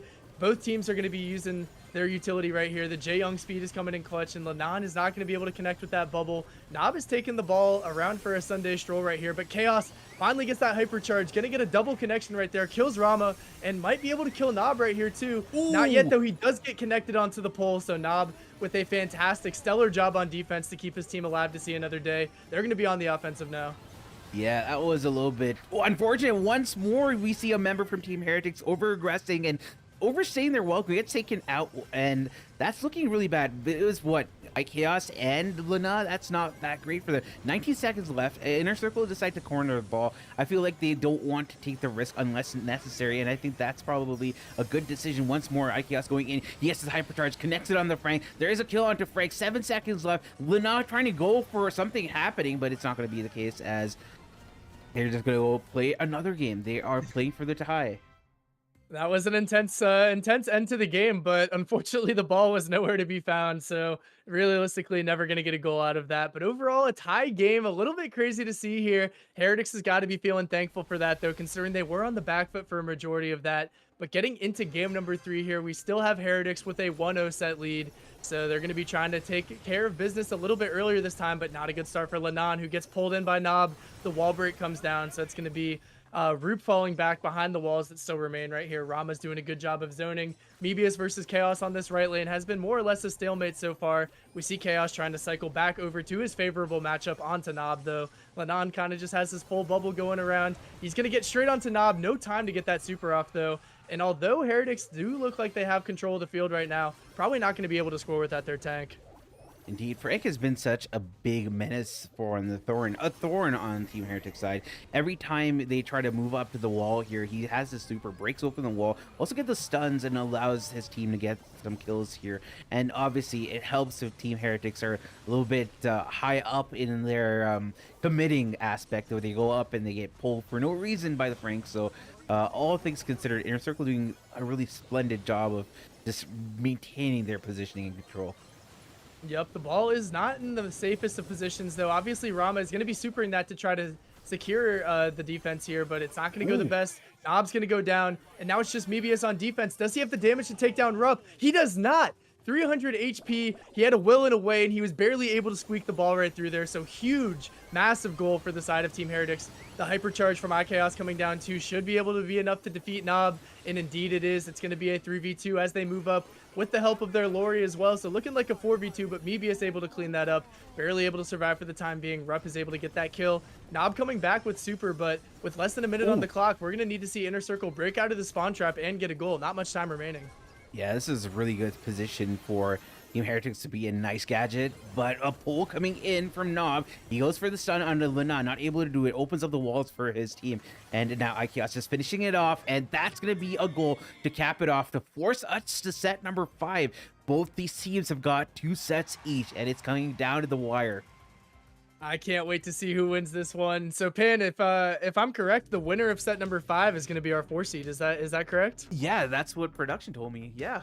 Oh boy, we've got a banger on our hands then. First set number 5 that we've seen in quite some time too. So if that wasn't exciting enough for you guys, the winner of this is going to be moving on to the LAN. The loser is going to have to go home with their tail tucked between their legs. So the stakes are so high. Both of these teams are playing good Brawl Stars right now. It's been back and forth the entire time. I can't wait to see how this next set goes, Panda. This is the best one we've had all year. I mean, all year is wild, but I mean, I don't disagree with you. It's gonna be Shooting Star, and I feel like this is probably one of your favorite maps because it Oh feels yeah. your favorite brawler. One of the options here that you could run is Mandy, and I wouldn't be surprised to see them trying to run this, but I am gonna be honest. I'm a little bit worried for Team Heretics, right? Inner Circle are able to run a little bit more of these unorthodox drafts where it works for them because they're able to be confident about the way they're playing it. Because like you said, Inner Circle, one of the most inconsistent teams in EMEA, and today it seems like they're on the side of performing really well. So wouldn't want to be in Team Heretic's shoes right now. No, I mean, this is going to be a stressful one, but I mean, they had their backs up against the wall in that triple dribble set, and they were still able to play some of their best Brawl yet. So I've got high expectations for them. I think that this is going to be a pretty sweaty draft, if I had to assume so. I think that both of these teams are going to be super locked in, not expecting any overly aggressive plays, especially on a map like Shooting Star. I feel like it's going to be kind of the first mistake loses rather than the best play wins. Yeah, for sure. It's gonna be heartbreak for either team, right? But at the end of the day, you need to beat the best in order to be the best, and in order to be the best, you have to get to the land at Valencia and win that too. So I feel like these are the moments where you're gonna have your baptism by fire, and if you come out on top, is basically. I mean, like a phoenix, you need to rise from the ashes and you need to take your place in the sun. So let's see which team is ready to be that team, you know. Yeah, I mean, this is going to be a very electric set, and we finally have our bans coming in here, guys. On Shooting Star, we're tied up at 2-2. Winner gets the 4 seed, so it's going to be a very, very sweaty matchup right now. We see the bans coming in: Tick, Nani, Max, and Angelo Jean, with Nani being double banned here. So only 5 bans on the field. Not a whole lot of the snipers are going to be out of the picture. And we're going to see Heretics with an early Piper pick here. Even though the Mandy is still on the board, they choose to go with the Piper, a little bit more of a conventional bounty brawler. Although the Mandy can have a lot of pop-off potential, it does require a little bit of luck to line up some of those supers. So I don't hate the idea from Team Heretics, but I wouldn't be surprised, especially with the Nani band. I feel like Mandy is probably the sniper that fares the best into the Piper matchup here. Yeah, Piper as the first pick can make a lot of sense, but Gray is open, and I think Gray is such a good brawler, especially on bounty and on knockout. So I'm a little surprised as to why it wasn't picked up. Yes, you have Piper, you have that long range coverage, but Piper is a brawler where if you happen to miss one shot, it's going to be very detrimental to your team. So you need to be perfect with your way you play Piper, and I don't know if Team Heretics is that team right now. So it's a little bit risky for me, at least.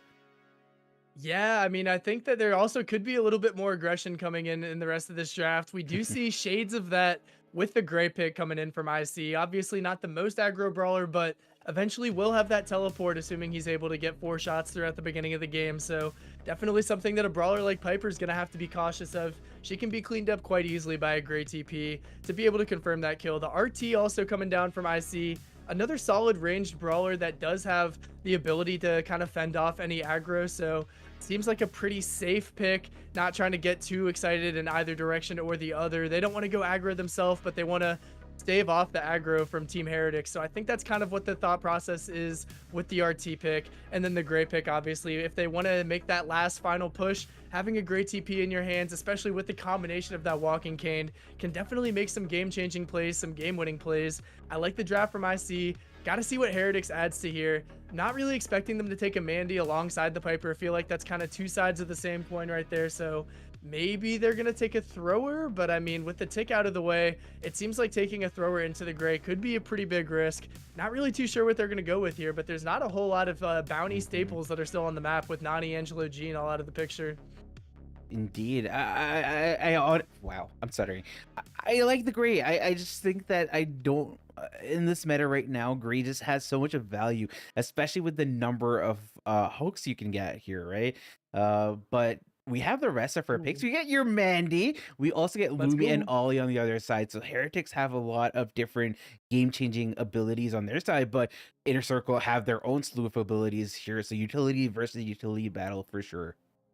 Yeah, I don't love the Lumi, although she is still a very broken brawler. You have to play her so patiently on a map like Shooting Star, and you can definitely get caught lacking, especially by a brawler like RT or Mandy, if you overstep even the smallest amount. So it's going to be all about patience, waiting for the opponents to step over your stars so you can catch them slipping with that gadget. That's how I envision the Lumi being played here. The Ollie pick as well is going to be someone who's going to get outranged. You're going to have to choose your times when to go in very carefully. But the one thing that the Ollie does offer is he should be able to get the blue star and give Team Heretics that initial lead. So we'll see how that works. Mhm. Indeed, Lenon does get his hands on the blue star. So we see an early 1-0 lead for Heretics. But Rama is going to get an early pick on Rupp. That is absolutely devastating for Team Heretics. You can't have your Piper dying that quick. That's going to be a really bad start. Yeah, I mean, they got the blue star, but what cost? I mean, that's not good at all. Nice pull coming from Nob, but they aren't able to confirm any kill onto Rupp, but it does de-incentivize him from getting to that point here. It is going to be set number 5, so this one is going to be for all the marbles as it is tied at 2 apiece here. And whichever team wins this set is going to be going to Masters in Valencia. They're going to be stamping their ticket. So it's a very, very important match. We're going to go in quite aggressively, manages to get the wall break here. And this is going to be great for him as he does do better against Rama on range, especially because he has that curve there, Duncan. Yeah, I think that wall break is pretty important right there. Rupp Ooh, is definitely ooh, ooh. pushing into Rama pretty Wow. aggro, but Lenon's going to be able to take down Mebius, securing a 3-2 lead for the time being.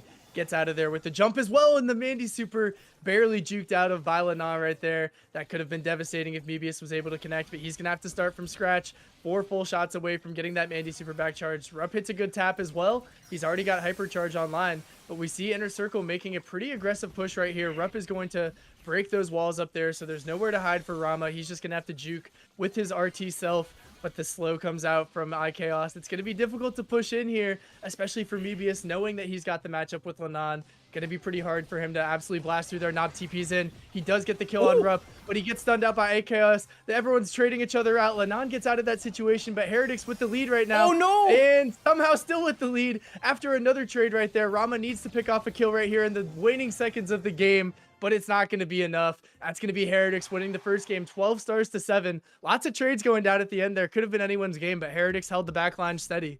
That was crazy. Team Heretics, Nerves of Steel were able to get that dub there, and it felt so bad for Nob. He got his hypercharge, he popped it, but he got popped himself. We're gonna go into game number 2 of this 5th set here. Team Heretics a match point, just one game away from locking their tickets in for Valencia. This one is for all the biscuits here. Yep, Team Heretics can see the finish line. They see the light at the end of the tunnel. They just got to lock out one more singular game. But with Lenon grabbing that blue star, they're already in a power position up 1-0. Nob is going to be working towards his teleport here. Mebius is going to be working towards his sugar ray right there. But not a whole lot of utility to speak of as of right now. Rupp does get marked up, but not going to result in the kill yet. Nob does get a little peek off there. But this RT versus Piper matchup is definitely something to watch. We did see Rupp go down early last game, but it looks like they're switching it up. They want to get Rupp onto the Mandy right here. Obviously not the greatest matchup for Rupp, but maybe a little bit better considering he doesn't get exactly 2-tapped. I don't know though. I mean, they're still sitting in the middle. Not a whole lot to speak of yet. Still 1-0, Pin. Yeah, right now a lot of marination happening. Ooh, Lenon gets caught out, but manages to get out with his gadget there. Very close call for him and the entire Heretic squad here. And we're trying to go up against Nob. Nob pretty confident in his juice here. He's been dodging and bobbing and weaving, but maybe that might be something that might cost them later on if they're not careful. Verb going in is able to get one shot, jumps away. Ooh, gets caught out by that sugar rush, and that is going to be debilitating for Team Heretics here, Duncan. That's a rough play from Rupp. You can't jump if you know your one shot to the Mandy super because she'll know exactly where you land. She can line it up very easily like we saw right there from Mebius. Well played to still connect it, but definitely a mistake from Rupp's part. He's going to pop the hypercharge with the curve though. They're pushing in pretty aggressive here. Nob is going to be forced to TP, but he's going to go down to Chaos, and that's going to be the lead going back into the hands of Team Heretics. With 15 seconds left on the board, they are retreating. That stun hits as well, and that's going to be 5-0. I think this might be a pretty tough comeback, Pan. Yeah, 10 seconds left. That's all that they need. They need to defend here. Walking King misses. Super misses from Mebius. Nob goes down. Rama is going to be the next to fall. He's going to try something, but it's not going to matter. 1 second left. Team Heretics are able to lock that one in, get the dub, get the their win against Inner Circle and punch their ticket to Valencia. That was so well played. The kills just kept on pouring in at the very end. When desperation struck, Heretics knew how to answer. And after being down 1-2, they win the 4th set, they win the 5th set, and they officially punched their ticket as the 4 seed for LAN. So definitely a well-earned victory from Team Heretics. Looking forward to seeing how they're going to do against Humble in that first round matchup. But I mean, I feel like they've given us a lot to look forward to. They're definitely not a team to shake your head at. They could definitely pull off an upset any given day. So happy for Team Heretics, and Inner Circle put up a fantastic fight. Happy that they were able to bring it to the very end. But overall, really, really good game, guys. Our matchup of the day has concluded. Shout out to Team Heretics. I mean, that was definitely the highlight match of the day, I have to say, but amazing stuff from Team Heretics. There was a baptism by fire if I've ever seen one. It was difficult to win against this Inner Circle side who was so confident in their abilities. It almost seemed like they had it, but a few mistakes here and there.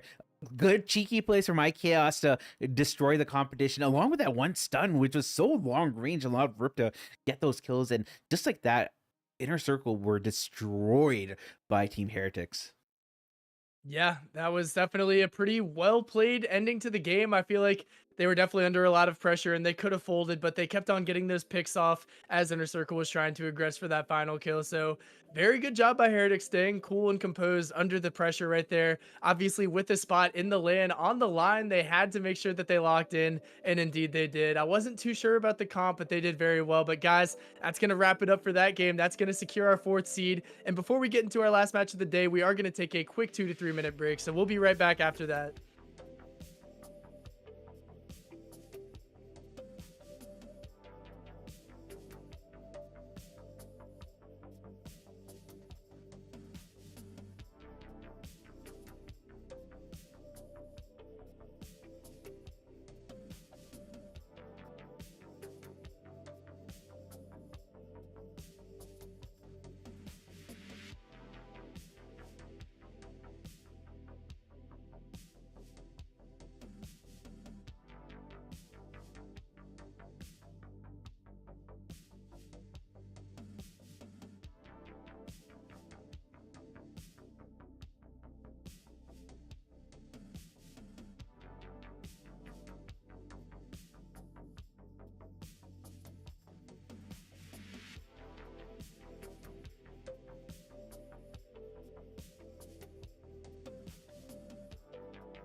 Hello, everybody, and welcome back to OWN Masters Valencia. It is League Phase match day number 7. It is our last match of the tournament. Sorry, not the tournament, of this League Phase. It is match number 28. We have Eclipsar Esport versus Humble.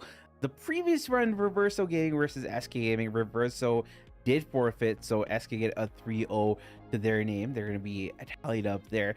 But right now, it's just going to be Eclipsar versus Humble to round out all of the matches that we have had during this league phase. I'm your host, Petacast, joined by the amazing Duncan Brawl Stars, and I hope that you guys have had a wonderful day, and I hope that you're enjoying yourself too, Duncan.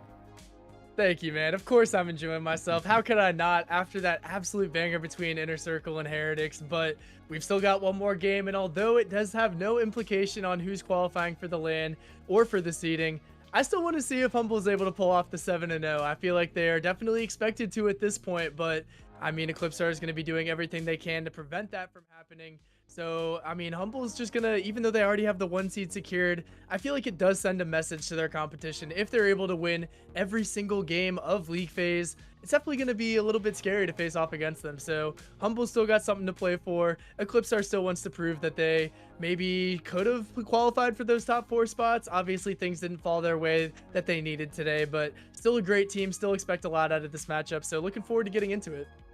Yeah, I mean, I would have loved to see SK play it because I always like to see SK and then Humble and comparing the finesse and how clean that they are. But right now, both these teams are at a level I feel unprecedented, right? Their prowess, the way that they're able to play so cleanly, and their mechanical ability, the communication. I know I'm blazing, but this is the caliber that you expect of teams who are representing your entire region at international LAN events, because they're going to be competing against the best of the best in all the different regions. So I think right now, Humble's going to be showing us why they're one of those teams. Hopefully, I don't eat my words.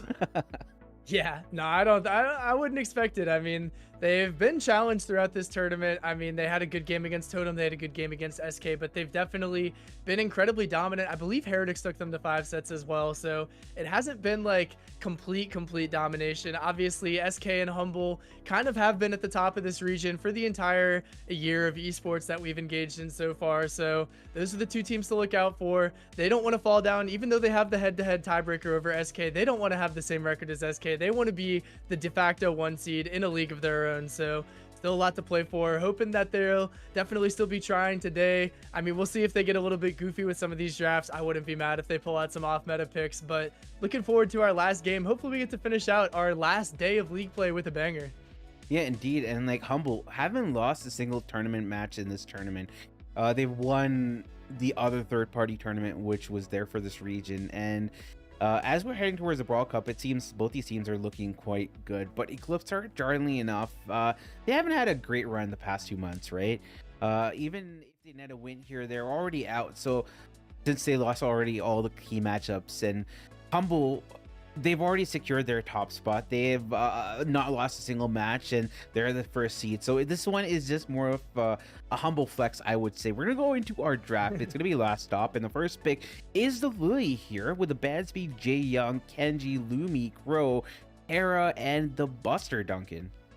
First time seeing a Crow ban in a while, but I guess this is a map that he's pretty decent on. Obviously, his anti-heal did get a buff in the last set of balance changes too, so a little bit more of a meta brawler than normal, but still seems a little bit out there as far as bans go. Humble with the 2-3 turn is going to select a Chester and a Max, so I really do like this Max pick. Should be able to have a lot of maneuverability in the middle of this map, and you have the phase shifters as well in case the Lily does end up teleporting onto you, so provides a little bit of an escape mechanism, and also paired up with the Chester, it's just going to give one of the best tank counters in the game. That additional speed should help him charge his hypercharge a little bit quicker, and that's always something to look out for. So I think it's a pretty safe draft so far from Humble. Eclipsar, on the other hand, going a little bit more out there with the Lily first pick, so we see which team is kind of shooting for the stars and which team is playing into their current strengths, with Eclipsar kind of getting a little bit more aggressive here. They've got 2 picks coming up though.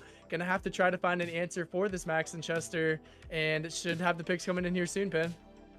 Yeah, I like the Max, right? It's so great. You can synergize it so well with the G. And then as a result, Eclipsar are forced to kind of take the G, and they want to deny the Max gene composition along with the Chester. That's so debilitating. And they pick up a Janet of their own. So they drop the base, the Janet hypercharge, the hypercharge from the Lily, as well as the Gene being a brawler that can have huge turnaround potential, already makes Eclipsar composition look pretty good.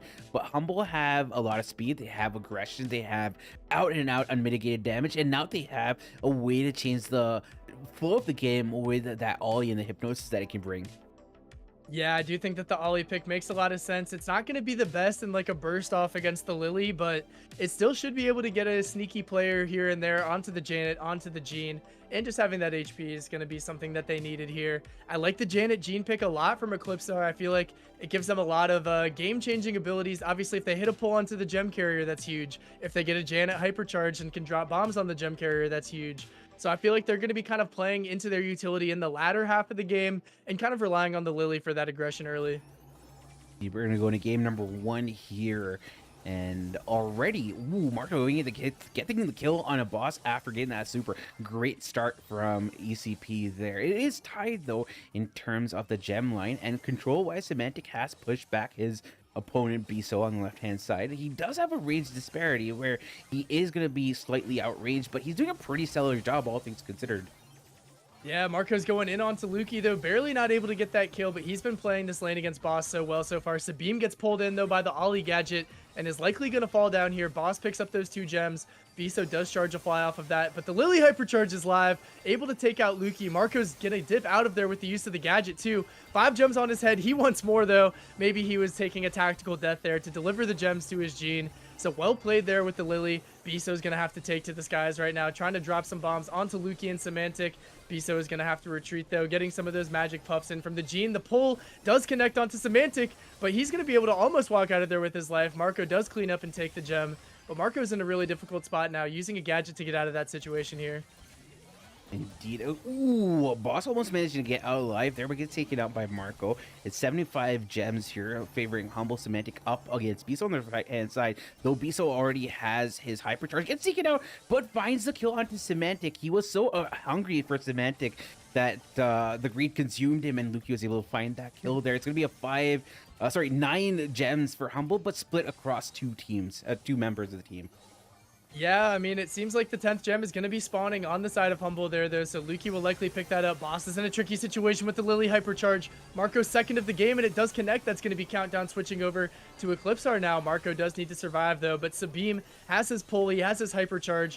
Likely going to be trying to go for a kill here, either on Boss or Semantic, but Boss is going in for this play here. He does get a reset, and I don't believe that there's enough time for a natural reset, but actually I think I might be mistaken on that. It seems like they are still going to have to play in the mid here. Semantic going in with the hyper. Cleans up Sabim. He cycles it too. Marco does use a gadget to dip out of that, and we're just going to be waiting for this last gem to spawn. Is it going to be in time? Indeed it is, just by 1 singular second. That was really close. Ice on their veins here. Ooh, double pull coming in for Boss. He's able to get 1 more. No, he gets taken out. Biso almost getting taken out. He does get taken out. Marco goes in, but gives all of the gems that Humble need in that situation. Now Humble can move away. Phase shifter, Sabine misses his magic head, and Humble are just running away with all of the gems here. Yeah, but we have a Janet hypercharge. Definitely not enough time on the clock. If there was like 5 more seconds there, though, I definitely could see a way Janet resets. But overall, got a little bit sloppy at the end from the side of Eclipsar. Humble stayed cool and calm and composed. Semantic did so much work with that Chester hypercharge, though. Cycling a whole hyper is crazy work, especially with a dominant hyper like Chester's right there. So well played by Humble. Very close game number 1, though. Definitely could go either way in game 2. Indeed, and just the way the Humble completely collapsed on Eclipse, that was kind of crazy. Once more, Boss going up against Marco. I think Marco gets a kill there. He goes in. Ooh, phase shifter from Lukey allows him to survive here, but Marco going to be sneaking up onto him. Gets a kill as well. That was greatly played by Marco. Biso finds a kill, and its Semantic's also going to be used. Marco finds another one to the Boss. He is on an absolute tear, man. Marco is a menace in this game, man. He just did the entire team dirty right there with the Lily. I guess the Lily first pick, a lot of people don't like it, but it seems to be working out so well so far. I mean, obviously they didn't win the first game, but we don't have to talk about that. Team's not full online. Boss is going to be going for a play, but Marco with that hypercharge popped. Is he going to be able to clean up easily? Indeed he is. He's got another super online too, but Semantic causing a ton of pressure up here. His heal barely pops in time to be able to escape death from Biso. And it looks like Lukey's going to be picking up 6 gems right here. 7 gems on the side of Humble. Pretty significant lead so far as he jukes out of that Lily super.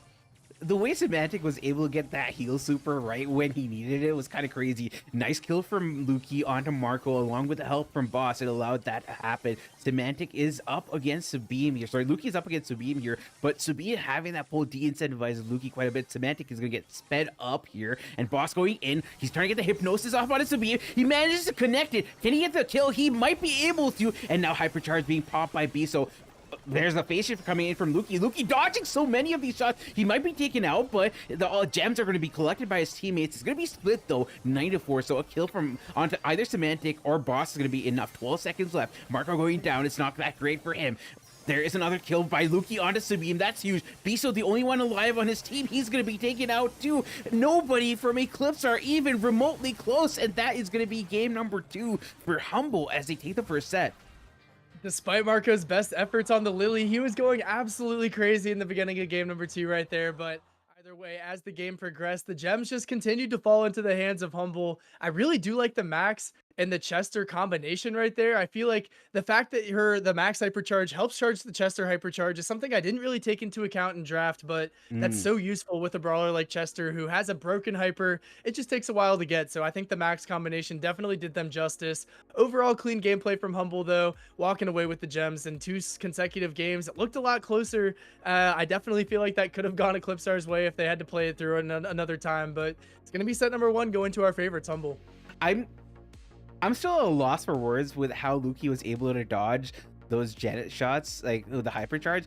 It's very hard to dodge it. Obviously, ping matters, and Luki has probably the lowest ping because he doesn't live in the servers. He's probably joined, like he's like linked with his DNA. He's joined in the servers in in Germany. But like, it's just kind of crazy how he was able to dodge those. I feel like I wouldn't be able to do it. Maybe I'm blazing him too much. I'm not sure.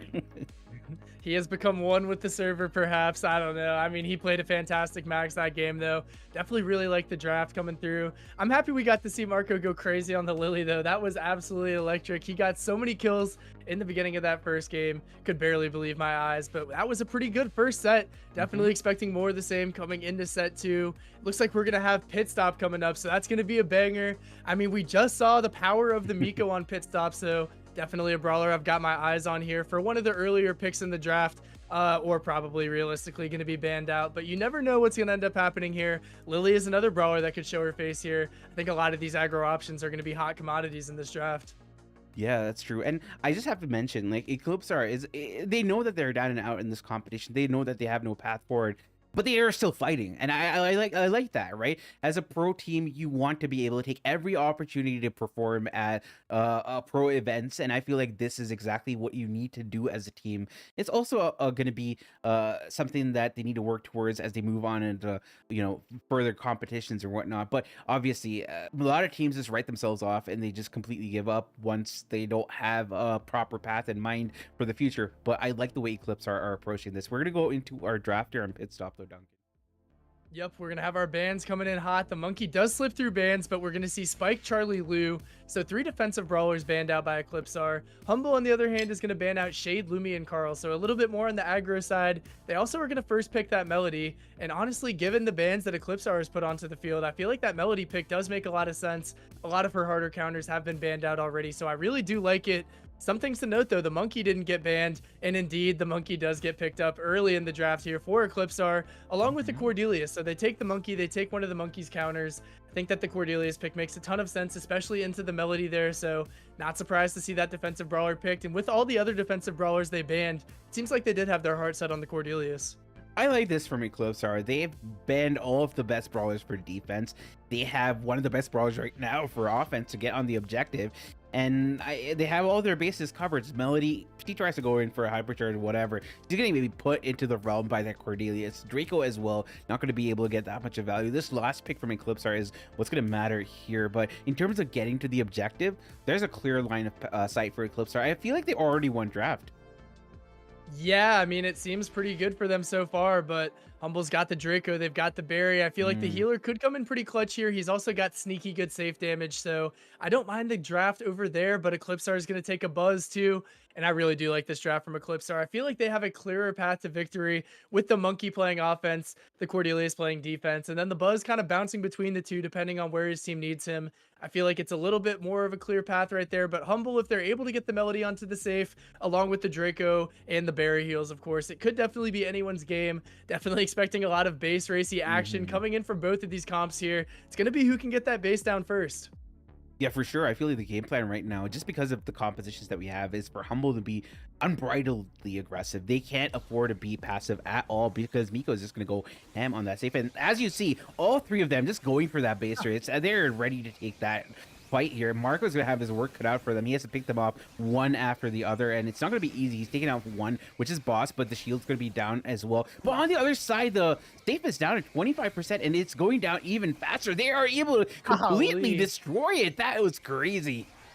Dude, the Monkey is really something to be reckoned with there. I feel like the Cordelius did a really smart choice of who to take to the realm once he finally did get his super, though. Taking out the highest damage brawler with the Melody first was definitely the math right there. Mm. Fantastic decision making there. But I feel like Humble's probably got to learn from their mistake there. They cannot just engage in a straight up base race against Marco on defense. It's not going to work out. The Monkey and the Buzz have too much Mm. damage, but that was one of the quickest games I've ever seen. As we go into game two, we get a little bit of a look at the Humble save finally. Sabine is going to be taken down. They finally put somebody back on defense. Semantic on the Dragon. Going to be trying to defend a little bit, but Sabine is now back to clean up Boss, but Boss is getting these berry heals. The double stun comes in clutch, though. Marco's going to be able to clean that up. We see both safes around 60% right now. Yeah, Semantic has been on Biso duty, but not able to get all that much. Biso just jumping in, jumping out, is able to get those invincibility frames on those safes procced as well. Right now, it's looking really good for Eclipsar once more. Not really all that different, but from the first game. But I feel like Humble are a bit more concerted the way they're going in. They're focusing more on defense. They don't want to completely get destroyed by Eclipsar, and that's exactly what's happening here. They're still getting destroyed. Eclipsar is just going in one after the other. It's like a wave. Yeah, I mean, it's a much more thoughtful strategy this time around rather than just engaging in the full-on base race. But Luki's going in with Hypercharge, trying to get a little bit more damage down here. He does heal himself up enough to survive, so they're holding in there for now. But with 21% left, Sabine is going to be trying to capitalize right there. The double stun is in on Semantic, and now he's just going to be charging that super. But more or less, what they're doing right now is just clearing a path for Biso, who's going to jump onto the safe 1 times, 2 times. That's going to be it. That's going to be a very, very quick sweep in our set of heist. Eclipsar is going to come out on top of that. Definitely a little bit of an outdraft, in my opinion, Pan. Yeah, you can't let the Miko get away from you in the draft phase. Like, once the Miko is selected, it's done. We've seen it being that oppressive in Safe Zone, which isn't the best map for Miko, I would say, because it's so open.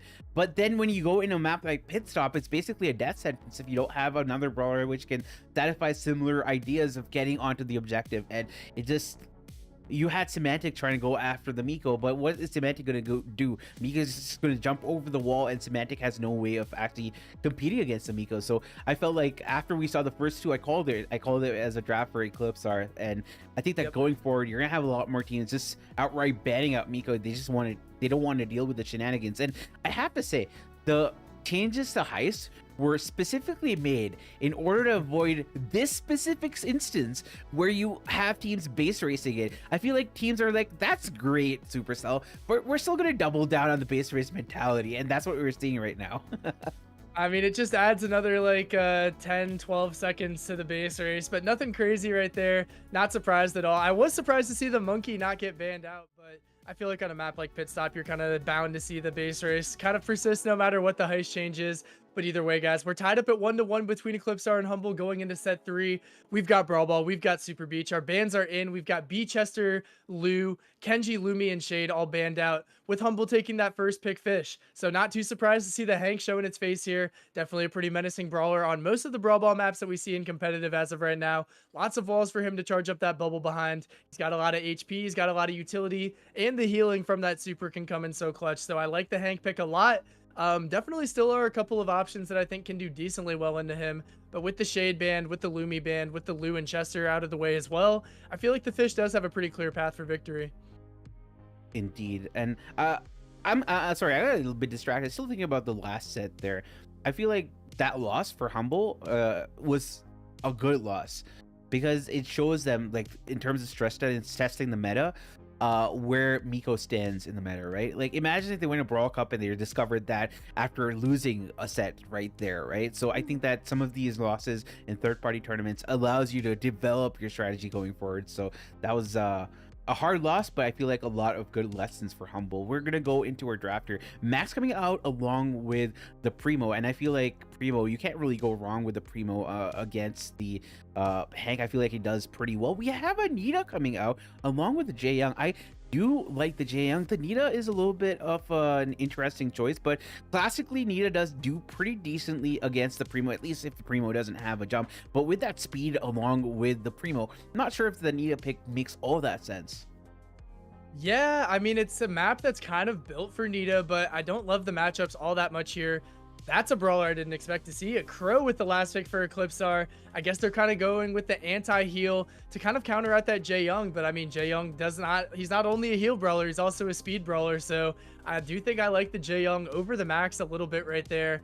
I gotta say, I do probably favor this Humble comp, even though the Nita's a little bit questionable. I find it less questionable than the Crow, so I think that it's really going to come down to if Primo's able to hard counter this this Hank pick right here, then Eclipsar might have a path forward. They're going to be relying on some cheeky Primo goals, maybe a I max dash here or there, but I do think that Humble has comp. I think Humble has comp, but I would say that the Crow pick makes more sense to me because you have Crow's anti-heal being buffed even more. So Jae Young's healing is not going to be as impactful. You have the slow from the gadget. So Jae Young's stance change to become a speedy brawler might not be as effective there as well. He's going to be slowing down the Hank. You're going to have your hypercharges, which destroy the entirety of the team if you're all closed up. So I think that there is a path forward here. We're going to go into game number 1 off this third set here. It's tied 1 apiece between Eclipsar and Humble, and Symantec being very aggressive on the left-hand side against Marco here, Duncan. Yeah, the spawn trap looks real so far, and that's going to be a bear stun coming down onto Biso as well. 3v1, likely going to be able to walk this in pretty easily with the help of that bear. Lukey wasting a little bit of time right there, trying to cycle his bear a little bit further, but overall they had immediate positioning from when we got tapped into the game, so hopefully the max speed from Eclipsar is going to give them a little bit more of a path forward here. The Crow jump is live, not going to be able to take out Lukey yet, considering the healing from the Jae Young is coming in clutch right there, and we get a little bit of a Jae Young snipe.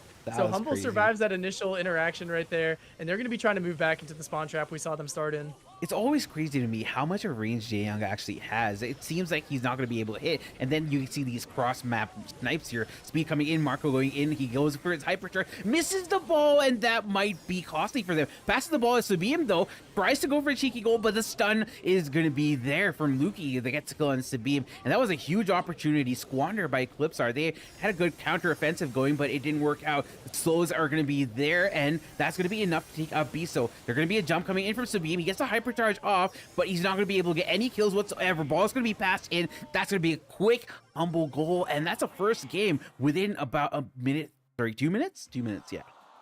Yeah, that definitely could have been a little bit closer right there. I mean, I feel like Marco had a chance to maybe secure a goal right there. It didn't end up falling in his direction because he missed the ball, but I mean, if they were able to score there, maybe they had a path forward, but overall, Humble's comp has had control of this entire game so far. They seem so dominant so far. As we go into game number 2 of Brawl Ball, though, once again, we see Humble setting up the spawn trap. They're completely pushed back right now. Sabim's in the corner. We've got Symantec popping his big bubbles right here. Boss is going to be trying to heal up his teammates, but Lukey might even have an angle to score here. He's taking a ton of damage, but somehow has not yet fallen. Biso's going to be the last man remaining. The Primo Meteor even further breaks up their goal walls. That's going to be a free goal for Symantec and Humble. Yeah, it's looking really good for Humble right now. They're playing this beautifully well. I might have overrated Sabim's Crow a little bit over there, or maybe a lot. I would probably agree with that. It's all good, though. We live and we learn. But the spawn trap is real still. Humble has had them back in their goal the entirety of the set so far. The max speed is going to be useful for trying to get them out of here, but the huge bear coming in, Marco's going to waste so much time on that. It's getting healed up from Lukey's hits on other brawlers as well. Sabim has his hypercharge. They are still fully trapped, though, and Lukey just has yet to not have a bear on the field, but the hypercharge jump is in on Jae Young. He does secure the kill. I doubt he's going to be able to score through Symantec's Hank here, but yeah, he does indeed get picked off by the end of that bubble, but Symantec's not in the easiest defense. The ball being passed up to Biso here. He should be able to get a goal here if he's not Yeah, he does manage to ensure that he doesn't derp it up, and we have him at 10 left of regulation time. Side of one apiece here, though. Humble got the first win. Sorry, got the first win. Yeah, exactly. Yep, and they're going to be trying to move up right here, but Biso's got hypercharge. He's going to jump onto Lukey and his bear, but he gets stunned mid-jump. Not ideal look right there. Marco's going to be doing what he can to stall right now, but that's going to be the goal opening wide up. Lukey's going to slot that in, and that's going to be a 2-1 set lead for Humble. Relatively simple game of Wow. Brawl Ball right there. Definitely looked a little close at some points, but the micro plays did not fall in Eclipsar's way that they needed right there. I feel like they needed luck to be on their side a bit more to be able to defeat Humble in that set. Didn't end up falling that way, and that's going to be Humble up 2-1. Yeah, they had to be perfect when they were playing against Humble with the composition that they have, and the speed of, I guess, Jae Young allowed the Hank to move up a lot more aggressively, and they just went and held W at the start of the game. They just went up straight in a line, um, and they just used the Hank's beefiness and the Jae Young's heals to their advantage, and that just made it impossible for them to really compete. You had the crow slows here and there. He slowed multiple teams, multiple enemies on the other team, but all the utility that Humble had, they used to their arsenal. They all the utility that Humble had in their arsenal, they used it perfectly, and I guess that's the reason why they got the dub. Yeah, I definitely was not the biggest fan of the draft coming down from the side of Eclipsar. I mean, I saw a little bit of the validity of the Crow pick, but I think that overall they just kind of got ran through. The Hank can just tank some of that damage. Didn't really have to worry about it all that much. So hopefully they lock in a little bit harder on this next draft coming up into set 4. We are going to have hideouts. So we have a bounty map, a little bit more range there. Not a lot of pros' favorite bounty map I've come to know on Twitter, but either way, it should still be a pretty interesting one. Humble's going to be looking to close it out 3-1, but we have our bans in right now, guys. Lumi, Jean, Jae Young, Kit, Kenji, and Hank. So lots of aggro brawlers banned out by Humble. Eclipsar banning out more of the support type brawlers, more of the ranged poke type of brawlers. So we see both of these bans coming through. A lot of the range is still on the map right here. We still have pretty much every sniper, including Angelo and Gray, who I do expect to be picked up pretty early in this draft. Indeed, and we're just waiting for the first pick to happen.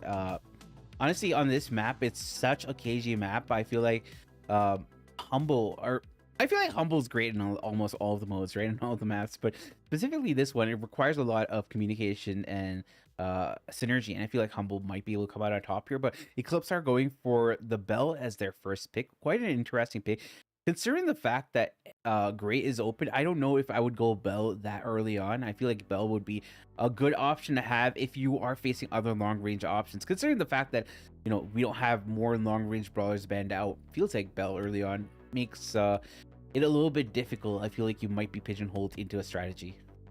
Yeah, I'm not the biggest fan of the Bell first pick. It feels like kind of a comfort pick, but not really making the other team make any decisions there, especially with them self-banning out the Jean. I feel like that's a brawler that Bell does counter pretty well, but they banned that out themselves, so it's not even like they were trying to pre-predict that.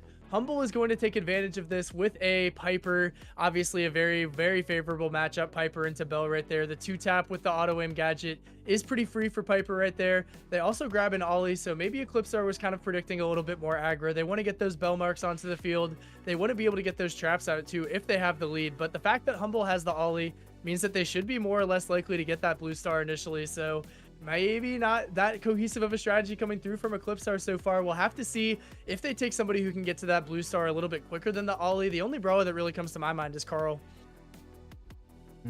I mean, it's such an NA coded pick that I don't expect Carl to be brought out, but it's certainly an option. I think that Carl, especially even after the nerf to the fire, is still pretty strong here. Eclipse are going for the Melody along with the Leon, so this is a harkening back to what we used to see in the meta maybe a month ago for this map. So it is interesting to see that Eclipse are decide to go for this composition here. Humble have a classical Piper along with the Ollie, which has been doing great on most of the maps in the recent past. They have this last pick here around out their composition, and I feel like they need something to address the aggression that could come from, say, the Melody or even the Leon.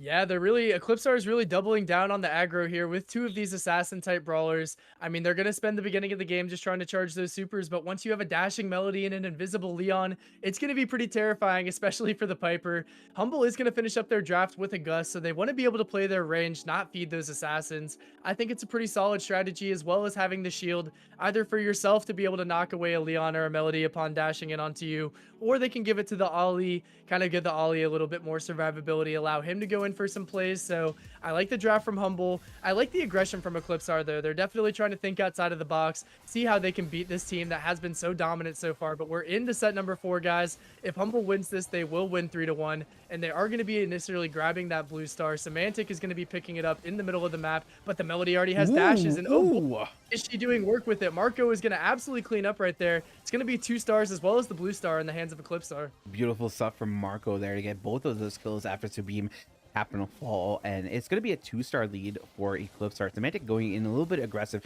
He likes to be aggressive in positions and give his team control just because of the HP that he has. Now Marco going in onto Luki. Luki jumping out of harm's way here.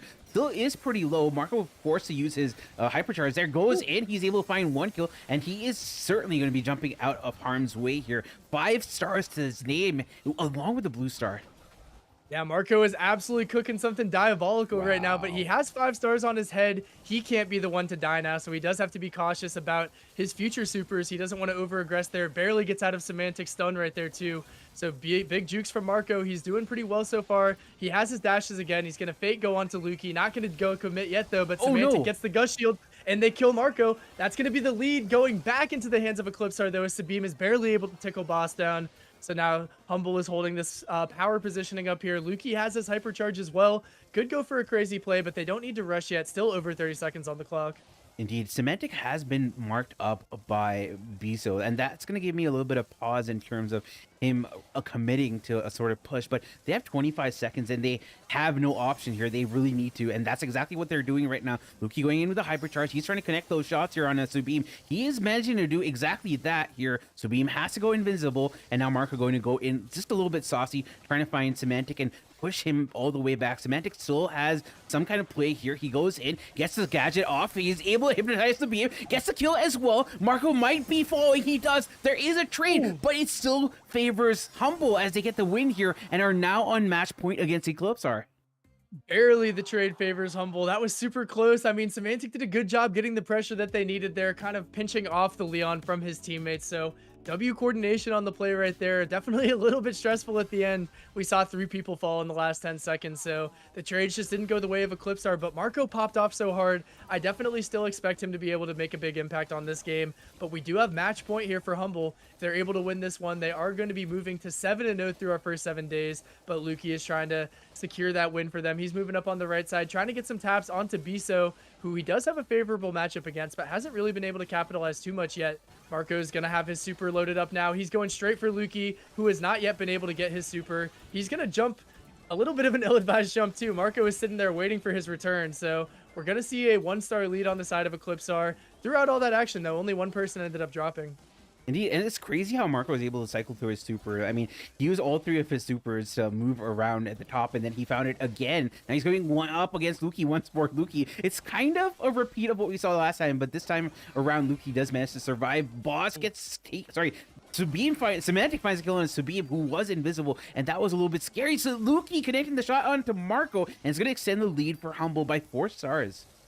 Yeah, this is the biggest lead that we've seen Humble have yet in this set, but I mean, they do have Boss marked up by Biso over there, so he's going to be a little bit weaker for the remainder of this game. Semantic trying to keep that pressure up so his teammates don't have to, but he's just going to be hogging this L wall right here, hanging out in these bushes, maybe waiting for a chance to go in on Marco, hit him with the gadget super combination, but so far they're just going to be content chilling back here. Boss is not going to peek over aggressive. He does not need to do anything yet, so he's going to be hanging out, but they have 2 people pushing up onto him. Boss is not in the greatest spot.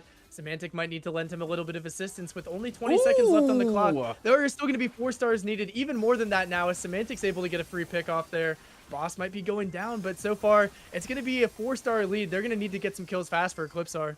Yeah, Marco does exactly have what they need right now. Goes in for the hypercharge. He is going in quite aggressively. Can he find the kill? He's trying to find it. He gets hypnotized. He gets taken out. Semantic is going to go next to fall, and that's still going to be Humble on top despite that kill there. And they are able to close this one out in a 3-1 in style.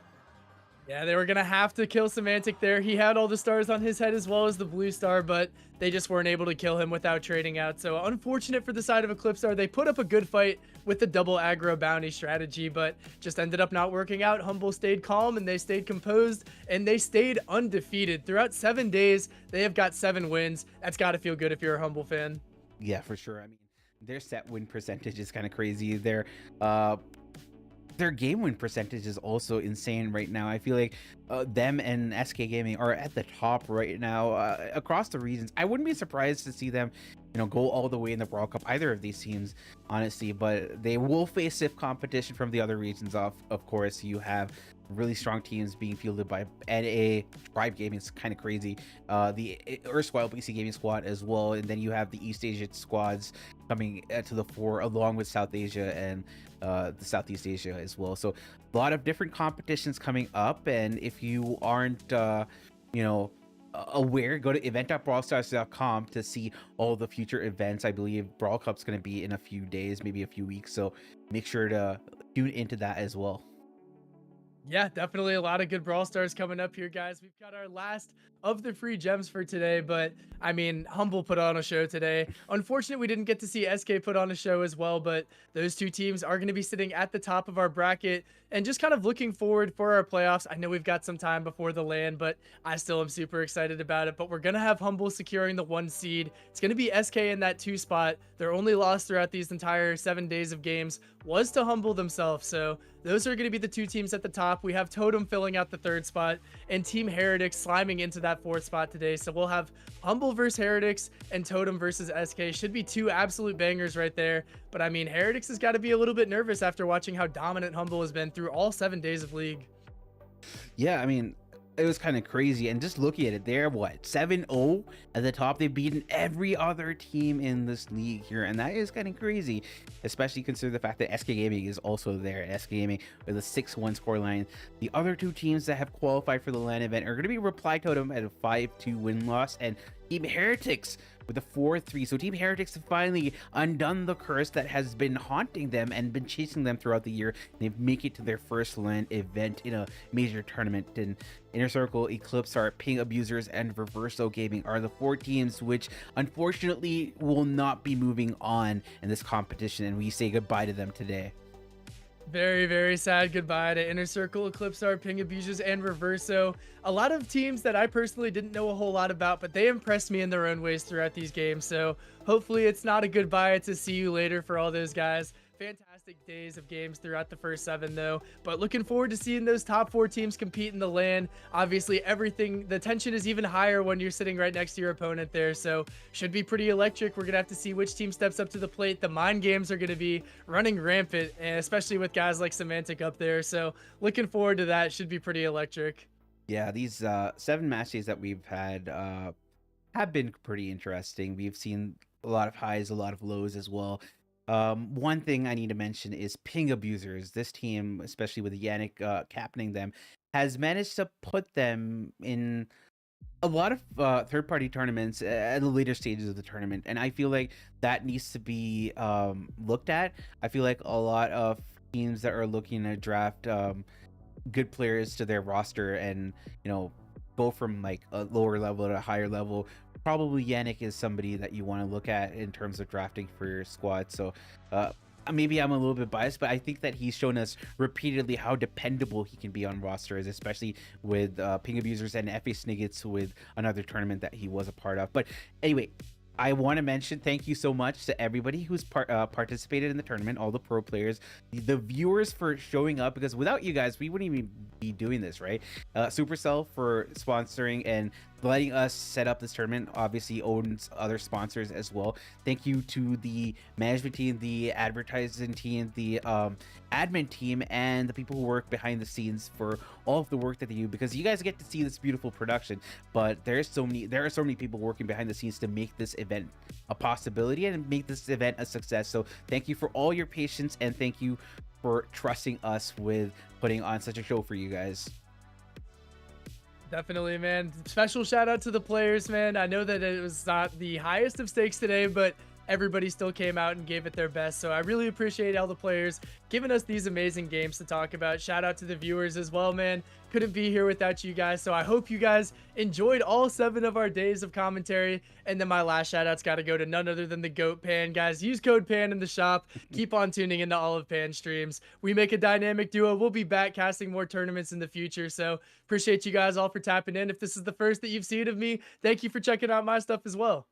This was his first tournament, guys. This is 7 match days, culminating in 7 match days. He's done such a stellar job. This is his first time here, so thank you so much, Duncan. You've been a pleasure to cast with, and honestly, I'm looking forward to more casts with you in the future. So thank you for showing up, and I really appreciate everything that you've done. Thank you so much, chat, and hopefully we'll see you for the next match day, which is going to be the playoffs at OWN Masters Valencia. I'm gonna have a few other tournament streams in the meantime as well, so keep your eyes peeled for that. But for now, I bid adieu to you guys. Thank you so much, chat. Peace out, guys.